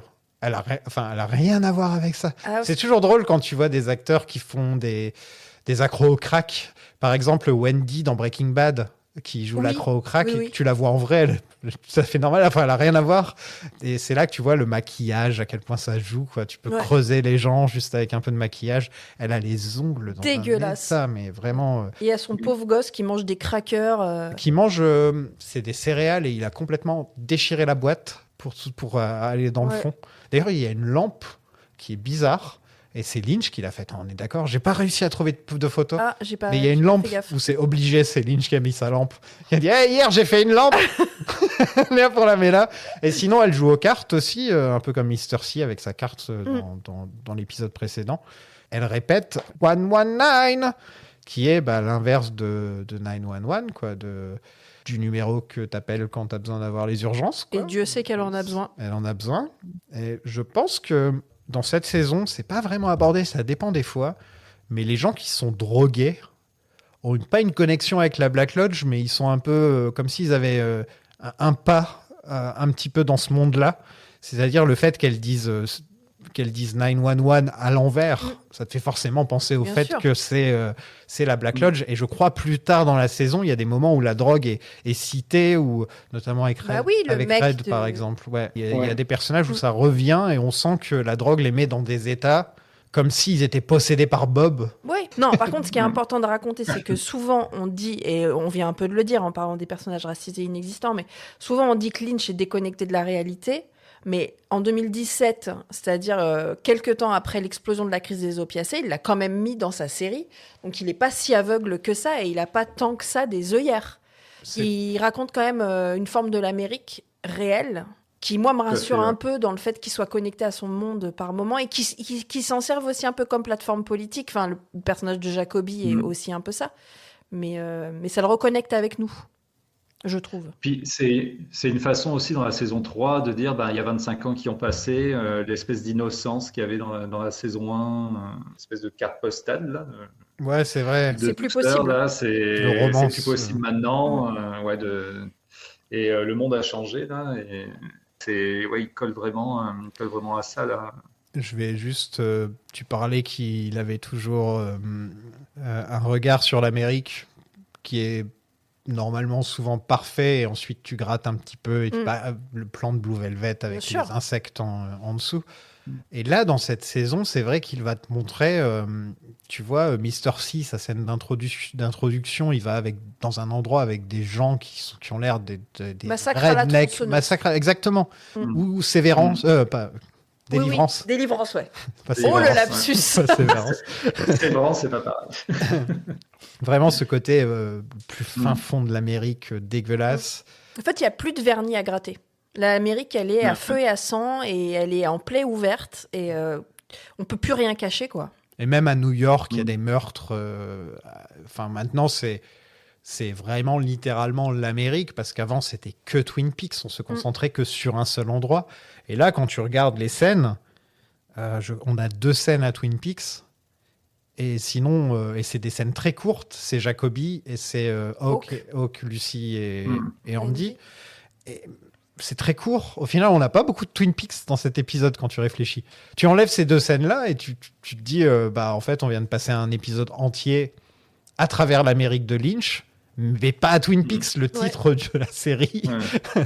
Il a oublié, en fait. Jamais t'imaginer que dans la saison 1 ou la saison 2, par exemple, il y a le One Eye Jack qui revient souvent, qui est placé à la frontière, mais c'est peut-être le seul endroit où on va un peu loin au final à chaque fois. Je sais même pas si on va dans le QG du FBI. Dans Firewalk With Me, oui, mais dans les Dans 2 Twin premiers... Peaks, non, c'est Ouais. l'Amérique qui vient à nous. Ouais, voilà. Et là, c'est nous qui allons, Ouais. et on n'a pas du tout envie d'y aller. C'est horrible, en fait. D'ailleurs, les passages à Twin Peaks, c'est comme des respirations, là, tu vois, c'est Oui. des respirations dans le. Dès que tu vois les premières images de Twin Peaks, il y a l'espèce de soleil qui est derrière les arbres, là, c'est magnifique, là, derrière le poste de police. Tu as vraiment l'impression d'être dans un autre monde, en fait, que celui que tu viens de voir avec ces drogués, tous vomis, là. Et puis,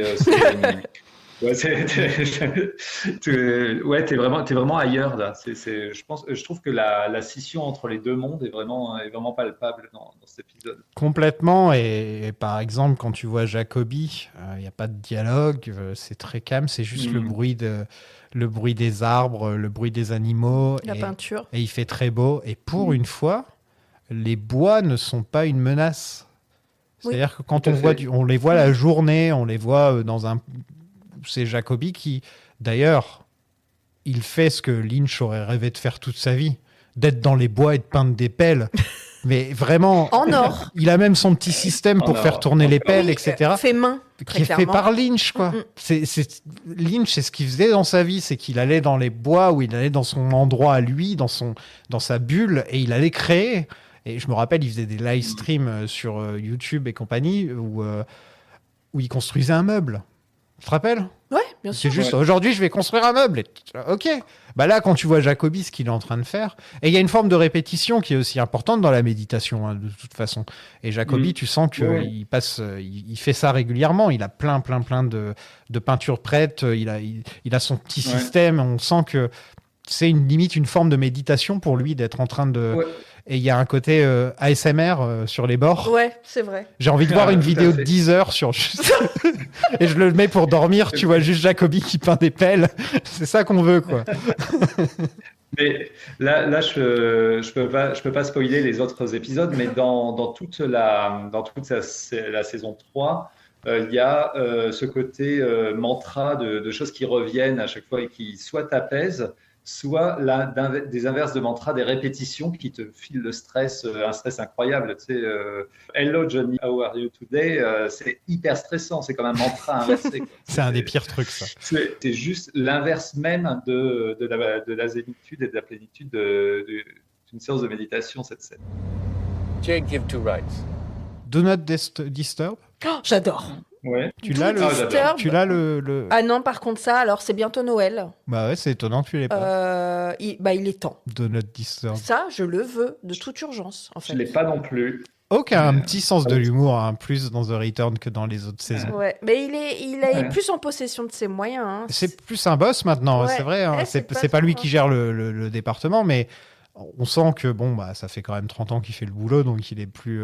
C'est un peu moins le gars sur le côté qui est là pour aider de temps en temps pour jeter un tomahawk sur un mec ou ce genre de truc. D'ailleurs, on n'y a pas pensé, mais c'est quand même la personne racisée, le personnage racisé Ah bah oui, aussi, hein. là en l'occurrence. Quand même. Et Faut c'est quand vrai même, que tout tourne autour souligner du ça. fait qu'il est racisé. Ouais, Tout c'est son le personnage sujet. est basé alors aussi ça, par sur contre, c'est ça. un peu limite, ça, mais bon. Non, mais c'est vrai qu'il y a Hawk, on n'y pense pas, c'est Ouais. vrai, ouais. Et l'acteur, d'ailleurs, lui, il est très, très fier de ses origines. Hein. Sur Oui, oui, Instagram, il est il en- très il en militant, parle ouais. beaucoup. Ouais. Ouais, ouais. Lucy et Andy sont bien à côté de leur pompe cette saison. Hein. Franchement, ils étaient déjà lents dans Mais les là- saisons d'avant, mais là, ils ont atteint un niveau où ils sont cons comme Doogie, en fait, d'un certain point Ouais, de ils vue. sont teubés. C'est-à-dire, c'est la Mm. pire équipe que tu puisses avoir. Et franchement, Hawk, il a une passion. Ouais, mais Hawk parle pas. Donc déjà, c'est un problème. C'est un mec qui parle pas. C'est un taiseux. Mm. Andy... enfin, Vaut mieux pas qu'il parle. Vaut mieux pas qu'il parle. Et Lucie, dès qu'elle parle, c'est pour dire qu'elle avait des gaz il y a 25 ans. Non, Elle mais mange les ça- preuves, juste le fait qu'elle mange les preuves, c'est génial. Et aussi, la question qu'elle pose à Hawk, est-ce que le chocolat est lié à tes origines? Et lui, il prend 2 heures avant de répondre et il fait non. It's not about the bunny, qui est là encore une phrase, Bah oui. une phrase culte. Les trois, là, en fait, c'est nous, quand on se demande si tel détail est important ou pas. C'est vrai. On est là, est-ce que les Oui. bunnies c'est important ou est-ce que c'est pas important? Et on réfléchit pendant 5 minutes. Je sais pas si c'est important. L'électricité c'est important. Je sais pas. Ah, ça fait de moi Lucie, là, du coup. Je suis Euh, pas fan. ouais, moi je suis Hawk. Oh, bah dis donc. Ok. J'ai Ok, Andy. j'ai réservé Hawk, c'est bon. Ok. Et les lapins au chocolat, c'est dans la première saison de Twin Peaks. Oui. Bah oui. Ouais. Ouais, Diane, j'ai dans mes mains Mm. une boîte de Bien sûr. lapins au chocolat. Qui n'ont jamais rien raconté, d'ailleurs. C'était une question que je crois que j'avais eue quand on avait fait l'épisode il y a très longtemps, il y a bien des lunes. Pourquoi est-ce que une boîte de lapins au chocolat est dans les preuves, Mais on sait pas. en rapport avec l'affaire de Laura Palmer? C'est un de ces trucs où là, C'était Pâques. il n'y a pas de raison. Voilà. Pâques is coming.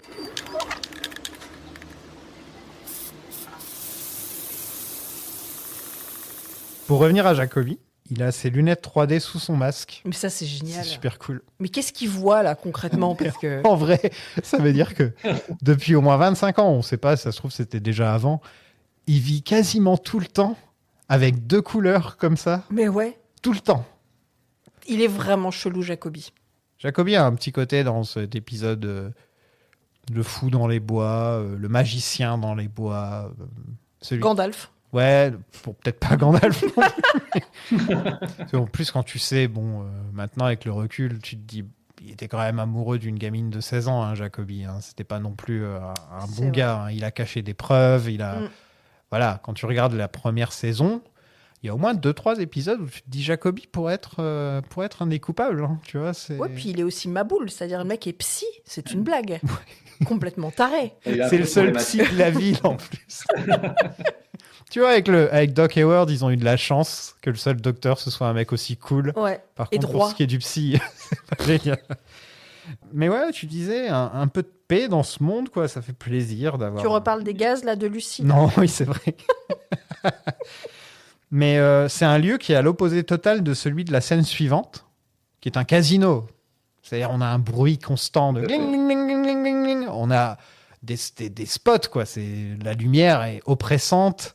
Et en même temps, Lynch arrive dans ces scènes de casino à le rendre limite attirant comme endroit. C'est pas un endroit dégueulasse. J'aime pas du tout les Ouais. casinos. En tout cas, c'est pas démesuré. Il Non, arrive c'est un à, petit casino. à réduire un peu l'espace. Ils ont Ce pas, qui- pas de budget. Oui, mais on va dire que c'est volontaire dans le scénario.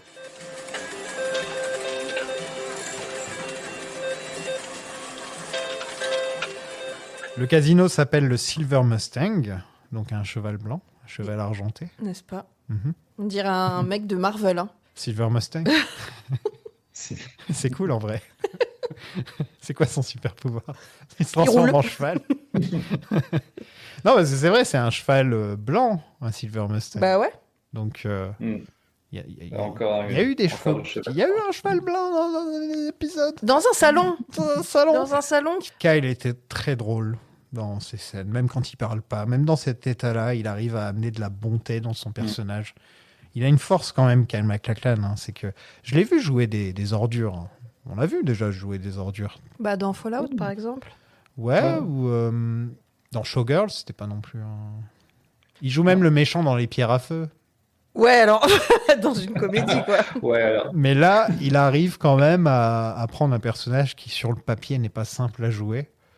Et il arrive à bien l'incarner, quoi. Mais c'est pas parce qu'on l'aime, mais franchement, est-ce que tu vois la moindre once de autre chose que de la gentillesse, de la générosité et de l'amour dans ce mec en tant qu'être humain? Je veux dire, Quand je vois, C'est quand je vois ouf, Mister quoi. C, je me pose des questions. Bah ouais, mais tu vois, moi, Mister C, j'y ai jamais vraiment cru parce que je vois Kyle MacLachlan essayer d'être méchant et je vais lui dire chaton. Il jouait un méchant dans Agents of S.H.I.E.L.D. aussi. Ah, j'ai eu la chance de ne pas le voir. Il se transformait en une sorte d'Hulk. Oh mon dieu. Ouais.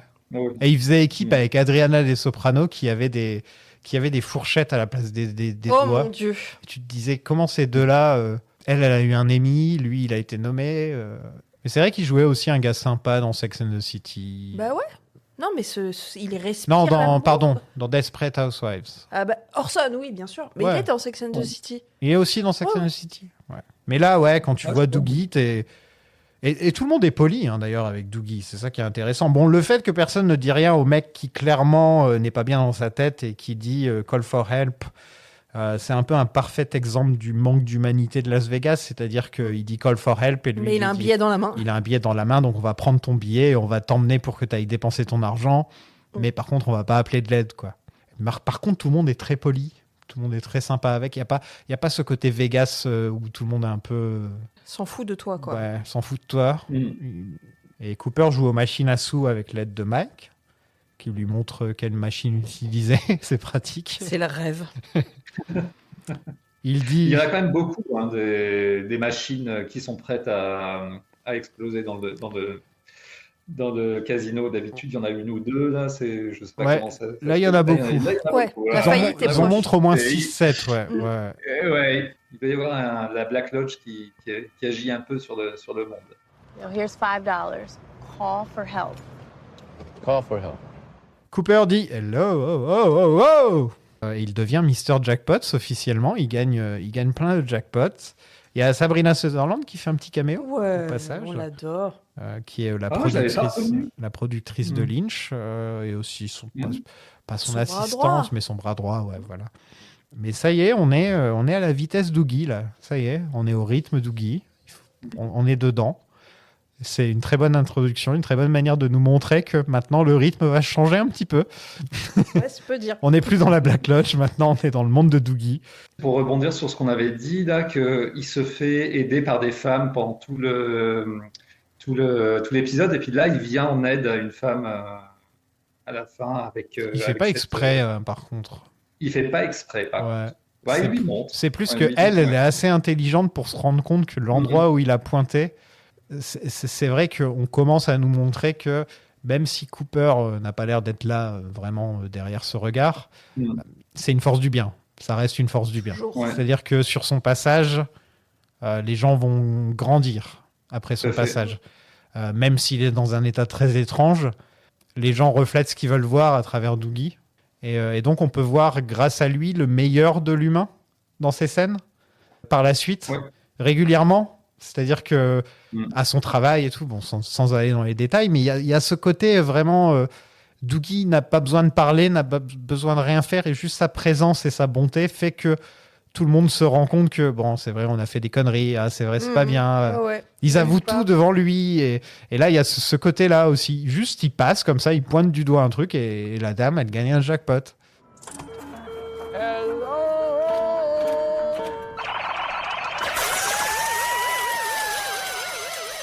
Au QG du FBI à Philadelphie, Albert et Gordon regardent des preuves. Il y a des photos de filles en petite tenue.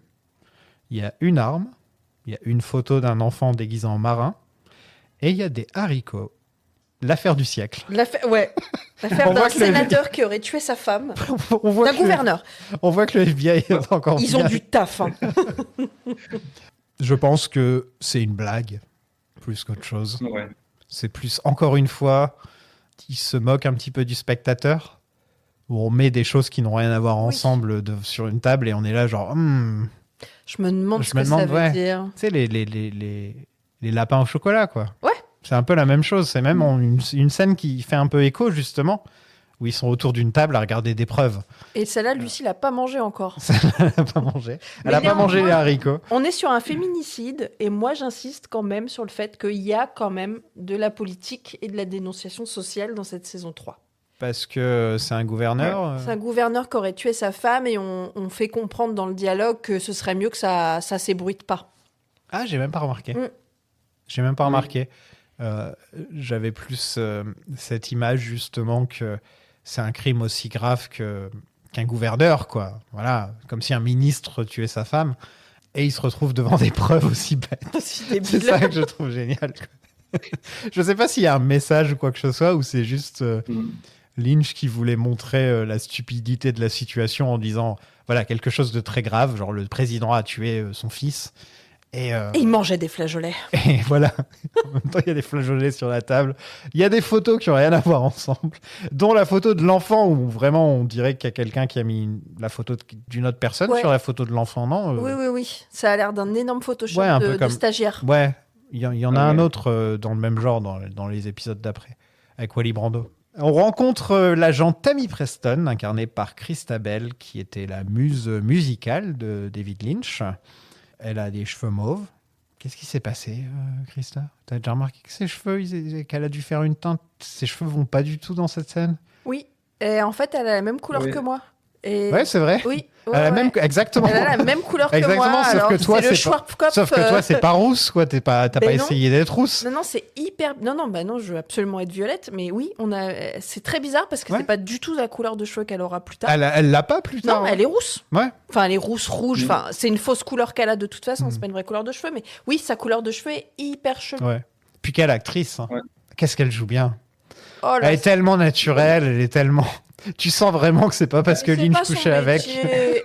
Attends, quoi? Qu'est-ce que tu viens de Je dire? sais pas, mais moi, c'est ma théorie, quoi. Après, c'est vrai qu'il a ses muses. Hein. Il a toujours eu ses muses. Ouais. Je dirais jamais qu'il a couché avec Laura Dern. Je dirais jamais qu'il a couché avec Naomi Watts.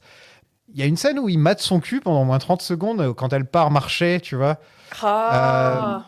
Il y a un côté, elle est là pour être belle et pour être un peu la femme fatale dans. Ah oui, alors oui, Oui. c'est un physique. Hein. Ouais. Ouais. Bah, c'est sûr que c'est pas un jeu, mais Ouais. la pauvre, elle s'est fait tellement Mais elle moquer. Ah ouais? Ah bah oui, dans la presse, elle s'est fait. Ah ouais, je détester. savais pas. Ah si, ok. tout le monde se foutait de sa gueule. Après, elle est pas actrice. Elle est pas actrice. Elle aurait non, dû c'est- dire non. C'est de la faute de Lynch, mais en même temps, Lynch vient de voir et il dit j'ai écrit un rôle pour toi. Bah moi je trouve que ça fonctionne quand même. Je sais pas, enfin quand tu connais le, mais au second degré quoi. Tu sais, c'est. Ah oui, d'accord. Si tu montes les, ouais. Mais enfin ça fonctionne. Oui non, tu t'y crois pas un seul instant, mais c'est justement, tu sais, du même, de la même façon que cette scène avec les preuves sont un peu ridicules. Bah là c'est un peu la même chose. Je trouve peut-être qu'il lui a demandé d'accentuer ce côté un peu, ce côté. En bois. Ce côté, ouais, voilà, c'est ça. En fait, elle a aucun équilibre dans son jeu. C'est que des fois, elle est too much, des fois, elle est plus là. Tu sais pas. Elle joue qu'avec Ouais. ses sourcils. Ou alors ils ont pris la mauvaise prise à chaque fois. C'est pas sympa. Peut-être un complot. Justement, elle voulait pas coucher avec, donc il avait un plan. C'était peut-être ça. Oh là là, il a saboté sa carrière. Exactement. d'actrice. D'ailleurs, elle a plus jamais joué. Hein. Bah non. Hein. Bah non. Moi, elle me fait penser à Laura Haring là, de Mulholland Drive, un peu physiquement. Et elle n'a pas beaucoup joué non plus. C'est non vrai. plus. Laura Haring qui est pas Ouais. forcément la meilleure actrice non, Non plus. plus, ouais. Quand on se souvient de Mulholland Drive, Ouais. on pense plus à Naomi Watts. Bien sûr. C'est Naomi Watts. Oh. C'est vrai qu'elle n'a pas fait grand-chose en dehors de ça. Mais sinon, musicalement, je trouve qu'avec Lynch, ils ont fait des bons trucs par-ci, par-là. Quand On même. s'en fout. hein. Ouais, non, ça va. Ouais. Ah ouais. Ouais, non, ça va. Mm. Moi, j'aime bien la musique de Lynch, hein, en général. C'est mon délire, j'aime bien. C'est ma cam. Et je trouve que les deux, de toute façon, elle, sa musique à 200%. Et enfin, ils ont fait quoi? 2 albums ensemble, je crois. Et toutes les chansons Deux, étaient ouais, écrites bah, par il y en a un qui est Lynch. sorti un peu quelques mois avant qu'il décède. Là, mais, Ah ouais, c'est vrai qu'il y en a un qui est sorti il y a Mais pas oui, si je longtemps pense que ça. c'est le dernier. Hmm. Ouais, c'est la dernière chose qu'il a fait à peu près. Bon. Moi, j'aime bien la Euh, musique de Lynch. Je trouve qu'elle a une belle voix, ça se Mm. prête bien. Elle est très élégante et très femme fatale un petit peu. Mm. Donc c'est vrai que ouais, je préfère la voir sur scène que que dans Twin Peaks quoi. Ouais, oui. Après, non, je vais spoiler, je vais rien dire. Allez, je me tais. Je me tais. Fuck you, Tammy. Exactement, c'est exactement ça que j'allais Ouais. dire. Et que c'était quand même très cathartique pour nous tous. Lynch dit sa phrase préférée. What the hell? On te l'a laissé celle-là. Cooper s'est fait arrêter dans le Dakota du Sud et le FBI est sur le coup. Est-ce que Gordon ne serait pas le meilleur rôle incarné par un réalisateur qui n'est pas acteur à l'origine? Ah bah Quand oui. même. Ouais. Ouais. Ouais. Tu vois, si t'enlèves un peu Charlie Chaplin, Woody Allen, les mecs comme ça. Ah bah Woody Allen, ouais. On va Non, pas mais en je veux faire. dire, tu vois, c'est un gars qui jouait dans ses films. Ouais, ouais. Si, c'est le meilleur. Puis il Ouais, le c'est le pousse, meilleur, il pousse le curseur tellement loin. Il a aucune peur du ridicule. Moi, je trouve ça Non, ouais, formidable, et il quoi. a inventé un personnage qui est tellement marquant et qui ne fonctionne qu'avec lui et sa voix et sa mèche et sa...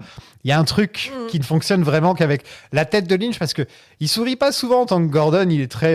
Il y a des plans des fois sur lui où il écoute. On le voit beaucoup écouter alors qu'il n'entend rien. Et il est toujours avec son oreille penchée comme ça pour un petit peu entendre. Et juste sa tête, t'es même pas obligé de il est même pas obligé de parler que j'adore Gordon. Quoi. Je pense que pour moi, c'est top 3 des meilleurs personnages de Twin Peaks, Gordon. Tu vas loin. Top 3, tu vas loin. Charlotte n'est pas d'accord. Bah non, top 3, tu vas loin. Oh. Bah, toi, c'est Audrey Oh, moi, Cooper. Bonne question. Ouais. Gordon Moi, ça, Eh moi, ça serait je pense que Doobie est dans mon top 3. Arrête. Ah ouais, Doogie aussi. Ouais, Doogie, ouais. Non, tu dis c'est de la Ah ouais, provoque. moi, j'aime bien. C'est de la Non, provoque. même pas. Oh, waouh. Ah, j'aime bien Doogie. Puis même, j'aime bien, il est toujours un peu en retard sur tout le monde alors qu'il est, voilà, il est censé tout connaître. Quoi. Puis Albert. Ouais, Ah, j'adore Albert. Oui. mon top, c'est Albert. Albert et Gordon Ouais. fonctionnent tellement bien Ouais, c'est un ensemble. duo en or. Ouais. C'est ça, c'est Dupont et Dupont. Mm. Mais voilà. Tu peux pas séparer les... Ah, on les adore. Voilà. Il a une énorme image du test Trinity de la bombe atomique que j'aimerais vraiment, vraiment avoir dans ma chambre. Tu m'étonnes. Ah, j'aimerais vraiment avoir cette image. On y reviendra, bien sûr. Et il a un portrait de Kafka aussi dans son bureau. Oui, il a Kafka. Ouais. Donc quand tu penses à Kafka, c'est sinistre, oppressant. Donc là, ça check, hein, ok. Mais il y a aussi un autre sens à kafkaïen qui est bureaucratique dans le mauvais sens du terme. Tu sais, un petit peu comme dans ce Astérix où on l'envoie aller Oui, chercher un la truc maison à des droite. fous. Ouais. Et ce qui est drôle, c'est que il n'y a pas beaucoup de mecs qui ont un adjectif à leur nom. Et donc que Kafka et Lynch soient dans la même scène, que Lynch mette Kafka dans son bureau et tout. Et c'est tellement drôle de la part de Gordon en général d'avoir ces deux images ensemble. C'est Albert dit l'absurde mystère des étranges forces de l'existence. Donc ça, c'est Ronnie Rocket. Ça vient de Ronnie Rocket, tout à fait. La photo du champignon atomique, il y a la même dans Eraserhead aussi.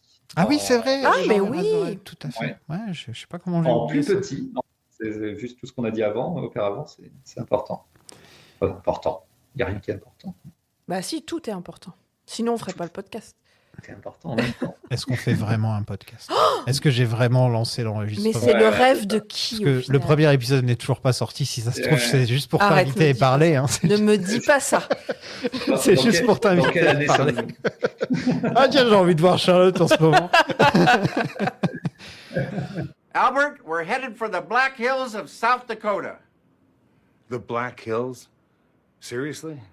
As happy as this news makes us, Albert, we can't put this on the radio.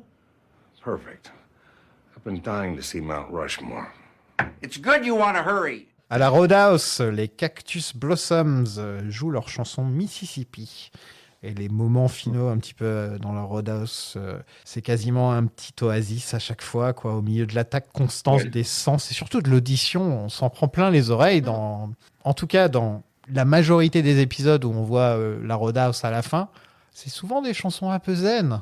Oui, c'est doux. Ouais. Bah non. Ouais, il y en a une ou deux peut-être qui Ouais. viennent à l'esprit où c'est un peu plus. Mhm. Mais sinon, quand t'écoutes là, c'était les chromatiques avant, celle-là. Il y a Beach House. Il y en a ouais. plusieurs hein, où c'est zen, même quand on voit ton bébé. Mon époux, il est en solo guitare, quoi. Oui, tout à fait. Ouais, tu vois, il est en Ouais. solo guitare, c'est pas du grunge, quoi. Ah, c'est vrai, c'est Ouais. tout doux. Ah, parce qu'il avait pas les moyens de se payer le groupe. Mais Allô, Eddie. je viens tout seul.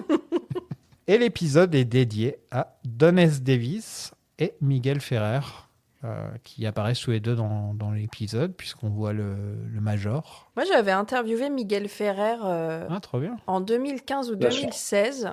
C'était en 2016 parce qu'on savait déjà que la saison arrivait. Et je lui dis, est-ce que vous allez être dans la nouvelle saison de Twin Peaks? Et il m'a dit, quoi? Il y a une saison de Twin Peaks? Ils m'ont même pas prévenu. Et machin. Et moi, j'étais là, oh, ça se trouve, j'ai dit une énorme connerie. Ça se trouve, il est pas sur les réseaux, il était pas au courant. Mais il m'a tellement embrouillé la tête que j'ai vraiment cru que j'avais dit une connerie. Et après, je regarde The Return et je l'ai vu dedans. J'ai fait, mais quel bâtard. Sans déconner, quoi. Moi, j'étais en panique totale. Totale. Tu sais que c'est le cousin de George Clooney? Mais non. Si. Ah bon? C'est le fils de la tante de George Clooney qui est connue comme étant une chanteuse et elle s'est mariée avec un Ferrer et donc lui c'est le cousin de Oh, waouh. c'est le cousin de George Clooney. Ah ouais. On peut pas dire qu'ils se ressemblent. Non, on peut pas. On va pas pouvoir. Il joue bien. Cet Il joue mieux que Georges. Bam.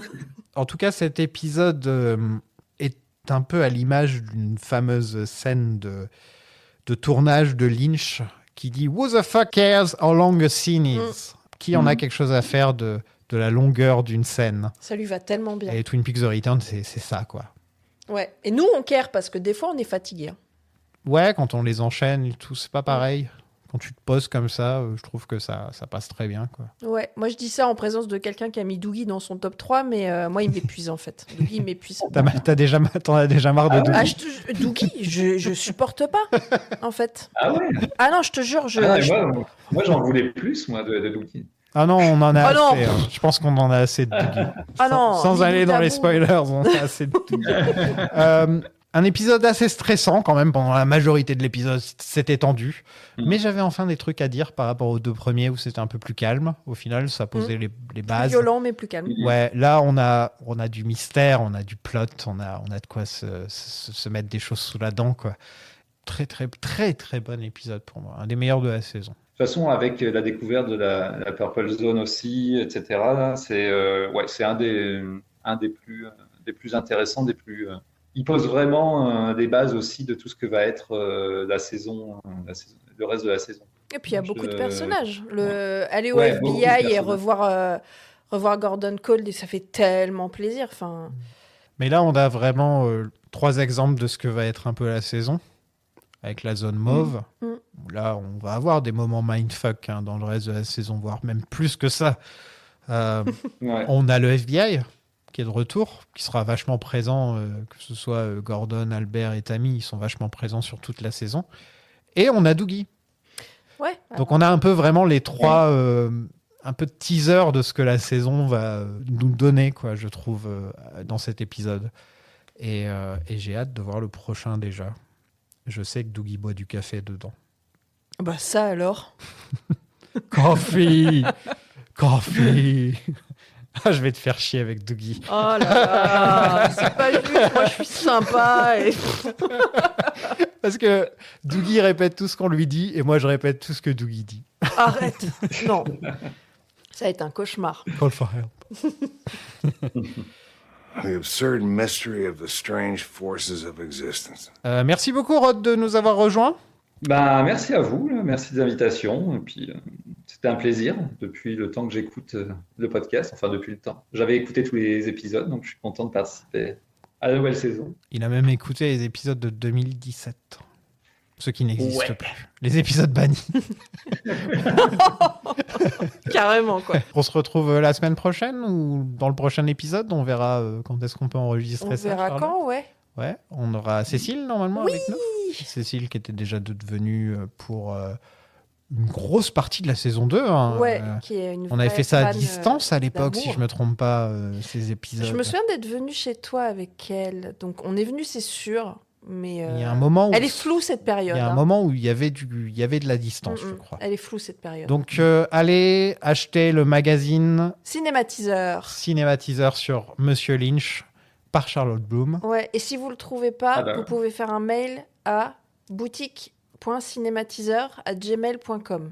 Est-ce qu'il livre au Québec? Bah, fais un mail à Emma parce que j'en Ouais. sais rien, mais à mon avis, c'est juste une histoire de frais de port, hein, Ouais. je pense. Ok. Ok les amis, coffee time. What the hell?